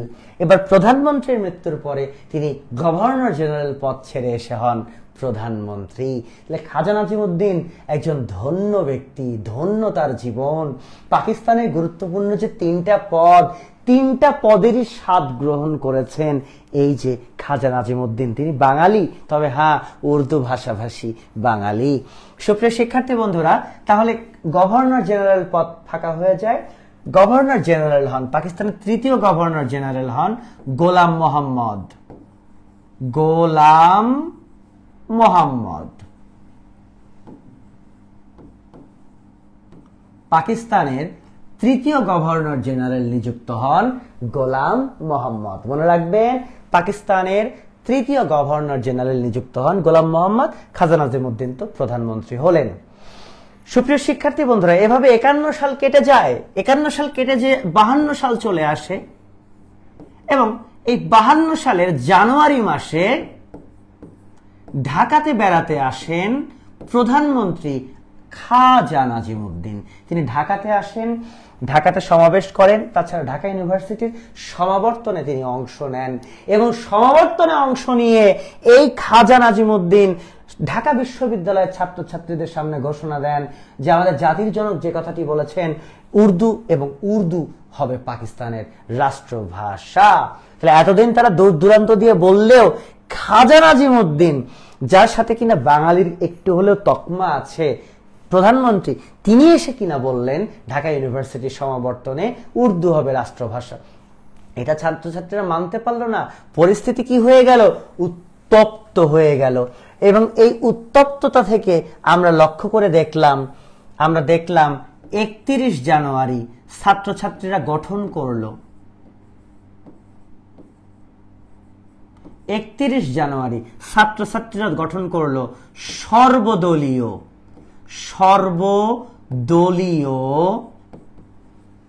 কেন্দ্রীয় রাষ্ট্রভাষা সংগ্রাম পরিষদ, সর্বদলীয় কেন্দ্রীয় রাষ্ট্রভাষা সংগ্রাম পরিষদ। তাহলে দেখেন সংগ্রাম পরিষদ কিন্তু অনেকবার কি হয়েছে। আচ্ছা ক্লাসের হ্যাঁ অবশ্যই ডিউরেশনটা দেখেছি, আমরা এই ভাষা আন্দোলন পর্যন্ত এগোবো, কারণ ক্লাস কিন্তু 1 ঘন্টা 1.5 ঘন্টা হলে অনেক বেশি হয়। নো প্রবলেম, ক্লাস তো আমি আছি, নিব, নো প্রবলেম। তাহলে দেখুন সর্বদলীয় কেন্দ্রীয় রাষ্ট্রভাষা সংগ্রাম পরিষদ যেটা গঠন হলো 31 জানুয়ারি। 47 সালের অক্টোবরে একটা গঠন হয়েছিল রাষ্ট্রভাষা সংগ্রাম পরিষদ, দেখেছেন। 48 সালের আমরা ফেব্রুয়ারিতে দেখেছিলাম সর্বদলীয় রাষ্ট্রভাষা সংগ্রাম পরিষদ। কিন্তু 31 জানুয়ারি 1952 সালে আমরা দেখলাম গঠন হলো সর্বদলীয়, এখানে কেন্দ্রীয় কথাটা আছে, সর্বদলীয় কেন্দ্রীয় রাষ্ট্রভাষা সংগ্রাম পরিষদ। লাস্ট 45 প্রিলিমিনারিতে এই প্রশ্নটা এসেছিল কিন্তু, হ্যাঁ, সর্বদলীয় কেন্দ্রীয় রাষ্ট্রভাষা সংগ্রাম পরিষদ। আগেরটা প্রথমটা ছিল রাষ্ট্রভাষা সংগ্রাম পরিষদ, সেকেন্ডটা ছিল সর্বদলীয় রাষ্ট্রভাষা সংগ্রাম পরিষদ, থার্ডটাও সর্বদলীয়, বাট এখানে কেন্দ্রীয় কথাটা আছে, সর্বদলীয় কেন্দ্রীয় রাষ্ট্রভাষা সংগ্রাম পরিষদ 31 জানুয়ারি 52 সালে গঠন হলো। এবং এই সর্বদলীয় কেন্দ্রীয় রাষ্ট্রভাষা সংগ্রাম পরিষদ তারা সিদ্ধান্ত গ্রহণ করলো 21 ফেব্রুয়ারি 1952 সালে ভাষার দাবিতে তারা রাজপথে না অবস্থান নেবে, যতক্ষণ না বাংলাকে রাষ্ট্রভাষার মর্যাদা এনে দেওয়া হয় ততক্ষণ 21 ফেব্রুয়ারি কি হবে, 21 ফেব্রুয়ারি থেকে এই রাষ্ট্রভাষা সংগ্রাম পরিষদ কেন্দ্রীয় তারা মাঠে থাকবে। এবং সুপ্রিয় শিক্ষার্থী বন্ধুরা, এটা কিন্তু 31 তারিখে ঘোষণা এসেছে, 20 দিন তারা টাইম নিয়েছে। ঢাকাতে হলে হলে মেসে মেসে কি হলো, প্ল্যাকার্ড ব্যানার ফেস্টুন লেখা শুরু হলো, স্লোগান লিখতে শুরু হলো, রাষ্ট্রভাষা বাংলা চাই, রাষ্ট্রভাষা বাংলা চাই। এবং যথারীতি 20 তারিখের মধ্যে সবকিছু কমপ্লিট হলো। বাট দুঃখজনক বিষয় 21 তারিখে তো আমরা মাঠে নামবো। 20 তারিখ প্রধানমন্ত্রীকে পাকিস্তানের খাজা নাজিমুদ্দিন, মনে রাখবেন, লিখে রাখবেন, ভাষা আন্দোলনকালীন পাকিস্তানের প্রধানমন্ত্রী খাজা নাজিমুদ্দিন, গভর্নর জেনারেল গোলাম মোহাম্মদ, আর আমাদের পূর্ব পাকিস্তানের মুখ্যমন্ত্রী হয়েছে নুরুল আমিন। তো মনে রাখতে হবে আমাদের প্রধানমন্ত্রী টেলিফোন করেছিল আমাদের নুরুল আমিনকে, যে নুরু কি খবর। নুরু বলেছিল স্যার খবর তো ভালো না, কালকে 21 ফেব্রুয়ারি ছাত্ররা রাজপথে নামবে। তখন খাজা ইশারা দিয়ে দেয় অনির্দিষ্টকালের কারফিউ জারি করে দাও, 144 ধারা জারি করে দাও, আজ রাত 12টা থেকে কে রাজপথে নামবে দেখতে চাই। যথারীতি যে কথা সেই কাজ, দুপুর বিকেলের মধ্যেই আমাদের মুখ্যমন্ত্রী নুরুল আমিন ঘোষণা দিলেন রাত 12টা থেকে অনির্দিষ্টকালের কারফিউ। তাহলে কি আমরা ভাষার দাবিতে রাজপথে নামতে পারবো না? তাহলে কি আমরা শেষ করে দিব? ঠিক আছে সুপ্রিয় শিক্ষার্থী বন্ধুরা, একটি বিষয়কে মনে রাখতে হচ্ছে, একটি বিষয় আমাদের লক্ষ্য রাখতে হবে। আচ্ছা ধন্যবাদ। তো আমরা একটি বিষয়কে লক্ষ্য রাখবো, একটি বিষয়কে মাথায় রাখবো, সে বিষয়টি হচ্ছে যে আমাদের 21 ফেব্রুয়ারি রাজপথে মনে হয় না নামা হবে, কারণ কারফিউ জারি হয়েছে। ঠিক আছে, কি জারি হয়েছে? কারফিউ জারি হয়েছে। সুপ্রিয় শিক্ষার্থী বন্ধুরা, আমাদের এরূপ একটি পরিস্থিতিতে রাতে হলে বসে পড়লাম 20 তারিখে আমরা ছাত্ররা কি করব। তো ছাত্রলীগ তখনও ছিল। ছাত্রলীগ কিন্তু আওয়ামী লীগেরও পুরাতন সংগঠন, 1948 সালে প্রতিষ্ঠা হয়েছিল বঙ্গবন্ধুর হাত ধরে ছাত্রলীগ, আওয়ামী লীগেরও পুরাতন সংগঠন ছাত্রলীগ। তো ছাত্রলীগের নেতারা যারা একটু উগ্রপন্থী নেতা, তারা বলল কালকে আমরা কারফিউ ভঙ্গ করব, আমরা ভাষার দাবিতে রাজপথে নামবো। কিন্তু নরমপন্থীরা বলছে না, এটা করা যাবে না, এটা সম্ভব না। এই করব না এগুলো করতে সারাটা রাত কেটে গেল। 21 ফেব্রুয়ারি সকালবেলা আমরা জানালার ফাঁক দিয়ে উকি দিয়ে দেখছি রাজপথে শুধু পুলিশ আর পুলিশ, অর্থাৎ আমরা কারফিউ চলছে, রাত 12টা থেকে শুরু হয়েছে কারফিউ, মানুষ নামেনি রাজপথে, পুলিশ আর পুলিশ, কোনো আর উপায় নেই। আমাদের আর কি করতে হবে? আমাদের কিন্তু আর কথা বলার সুযোগ নেই, বাংলাতে আর বলতে পারবো না, আমাদের উর্দুতেই এখন কথা বলতে হবে, আর কিছু করার নেই। এভাবে সকাল 7টা থেকে 8টা বাজলো, 8টা থেকে 9টা, 9টা 10টা 11টা 12টা বেজে যাচ্ছে, কিন্তু আমরা রাজপথে নামার কি পেলাম না, আমরা রাজপথে নামার সাহস কিন্তু পেলাম না। ঠিক আছে, যেহেতু আমরা রাজপথে নামার সাহস পাচ্ছি না, তাহলে উর্দুতেই আমাদের কি করতে হবে? কথা বলতে হবে। সুপ্রিয় শিক্ষার্থী বন্ধুরা, কিন্তু বেলা 12টা নাগাদ বেলা 12টা নাগাদ একটি গুরুত্বপূর্ণ ঘটনা ঘটে গেল। সে গুরুত্বপূর্ণ ঘটনা হলো মেয়েদের নেতৃত্বে প্রথম একটি মিছিল রাজপথে নামলো। ঠিক আছে, একটি মেয়ে হেঁটে যাচ্ছে, তার পিছনে আর একটি মেয়ে, তার পিছনে, অর্থাৎ 144 ধারার কথা, একসাথে 3-4 জন হাঁটা যাবে না। তো একসাথে তো 3-4 জন হাঁটছি না, আমি একা আমার মতো হেঁটে যাচ্ছি, আমার পিছনে কে আসছে সেটা তার ব্যাপার। ফলে মেয়েদের মিছিলটি দেখে ছেলেরা আর ঘরে থাকতে পারে, চুরি পরে বসে থাকতে পারে? মেয়েদের এই মিছিল দেখে ছেলেরাও নেমে পড়লো রাজপথে। একদিকে মেয়েরা, একদিকে ছেলেরা স্লোগান দিতে শুরু করলো, রাষ্ট্রভাষা বাংলা চাই, রাষ্ট্রভাষা বাংলা চাই। আর এটা দেখে আপমর জনতা, তারা ঘরে থাকতে পারলো না যে আমাদের মুখের ভাষা কেড়ে নিতে চেয়েছে পশ্চিমা সরকার, এটা মানতে পারলো না। আপমর জনতা নেমে পড়লো, সবাই স্লোগান দিতে শুরু করলো। এবং এই মিছিলটি যখন ঢাকা ইউনিভার্সিটি ক্রস করে ঢাকা মেডিকেল কলেজের সামনে চলে আসলো, পুলিশ লাঠিচার্জ শুরু করলো এবং একটা পর্যায়ে পুলিশ গুলি চালাতে শুরু করলো। প্রথম গুলিবিদ্ধ হয়ে যে নিহত হলেন তিনি রফিক, জগন্নাথ কলেজ, যেটা আজকে জগন্নাথ বিশ্ববিদ্যালয়, তখন ছিল জগন্নাথ কলেজ। এই জগন্নাথ কলেজের ছাত্র রফিক প্রথম কি হলেন? শহীদ হলেন, যাকে আমরা প্রথম ভাষা শহীদ বলি। এবং এই যে পুলিশ গুলি চালাতে শুরু করলেন, কয়েকটি লাশ ঝরে পড়লো। এই ভাষা আন্দোলন চূড়ান্ত রূপ লাভ করলো। সুপ্রিয় শিক্ষার্থী বন্ধুরা, 21 ফেব্রুয়ারি, ঠিক আছে, 21 ফেব্রুয়ারি ভাষা আন্দোলন চূড়ান্ত রূপ লাভ করলো। আমরা পরবর্তী যে ক্লাস শুরু হবে বাংলাদেশের অভ্যুদয়ের ইতিহাস, সেখানে আমরা এই 21 ফেব্রুয়ারি থেকে পড়া শুরু করব। পড়া শুরু করে আমরা চলে যাব যুক্তফ্রন্ট নির্বাচন, সংবিধান, এভাবে আমরা 71 সালের একটা সময় 16 ডিসেম্বর পর্যন্ত পৌঁছাতে পারবো। এবং মনে রাখবেন, এই ক্লাস, আমার এই মুক্তিযুদ্ধের ক্লাস সম্পন্ন হলে আমার বিশ্বাস এখান থেকে যে কোনো প্রশ্ন আসলে আপনারা উত্তর করতে পারবেন এবং অবশ্যই ভালো কিছু করতে পারবেন। আমি অবশ্যই রিয়াদ স্যারের কাছে এই টপিকের নোট আমি দিয়ে দিব, উনি এটা পোস্ট করে দেবেন আপনাদের জন্য, এবং আপনারা যেটুকু পড়িয়েছি সেখান থেকে আপনারা পড়াশোনা করবেন। আচ্ছা, সালাম ছাত্র ছিল না বাবা, সালাম পিয়ন ছিল। হ্যাঁ, নেক্সট ক্লাসে আমি এটা দিয়েই কথা শুরু করব, সমস্যা নাই। একজন 1 ঘন্টা ক্লাস রাখলে ভালো হয়। আসলে একটা কথা কি, জীবনে কষ্ট না করলে কেষ্ট কি করে মিলবে? বুঝতে পেরেছেন কি না? কষ্ট করতে হবে। 1 ঘন্টা কেন, 2 ঘন্টা 5 ঘন্টা হলেও ক্লাস করতে হবে। এটা তো আপনার মঙ্গল, তাই কি না? সবচেয়ে বড় কথা যে এই প্ল্যাটফর্ম, হ্যাঁ, রিয়াদ স্যার আপনাদের জন্য এত সুন্দর একটা কোর্সের আয়োজন করেছে, এটা তো আপনাদের জন্য মঙ্গল। তো যারা লাইভে ছিলেন, ক্লাস কেমন লেগেছে একটু কমেন্ট করে জানান। কমেন্ট দেখতে দেখতে আপনাদের কাছ থেকে বিদায় নিব। আমি কি আমার সর্বোচ্চটা আপনাদেরকে দিতে পেরেছি কিনা একটু আমাকে কমেন্ট করে জানাবেন। অসংখ্য ধন্যবাদ, অনেকেই কমেন্ট করছেন, সবাই লিখেছেন চমৎকার, ভালো, ভালো লাগছে। আপনাদের ভালো লাগলে আমার ভালো লাগবে, ঠিক আছে? আচ্ছা, আর আমি হয়তো ক্লাসে 2-1টা কথা আপনাদেরকে একটু উঁচু স্বরে বলেছি, কষ্ট পাবেন না। আমি এটাই শেখাতে চেয়েছি যে আপনারা তো শিক্ষক হতে চাচ্ছেন, তাই না? কেউ কলেজ, কেউ স্কুলের শিক্ষক হবেন, এখানে অনেকেই আছেন, অনেকে ইউনিভার্সিটির শিক্ষক হবেন, অনেকে বিসিএস এ শিক্ষা ক্যাডার পাবেন। তো শিক্ষক, হ্যাঁ, শিক্ষকের কাছ থেকে শেখার আছে। ফলে কখনোই কাউকে কি করবেন না, হেয় করে কথা বলবেন না, ঠিক আছে? হ্যাঁ, কখনোই হেয় করে কথা বলবেন না। অসংখ্য ধন্যবাদ এত সুন্দর সুন্দর আমাকে কমেন্ট করবার জন্য, এবং যারা এই লাইভ সেশনে পুরোটা টাইম ছিলেন, আমি কৃতজ্ঞতা প্রকাশ করছি আপনাদের প্রতি। আশা করি বাদবাকি দিনগুলো মহান সৃষ্টিকর্তা আমাকে সেই ক্ষমতা দেখ যে আপনাদের সাথে লেগে থেকে ক্লাসগুলো আমি নিয়ে যেতে পারি আর কি, ঠিক আছে? তো অসংখ্য ধন্যবাদ সুপ্রিয় শিক্ষার্থী বন্ধুরা, ভালো থাকবেন, সুস্থ থাকবেন। আবারও দেখা হবে পরবর্তী ক্লাসে আপনাদের সাথে। খোদা হাফেজ।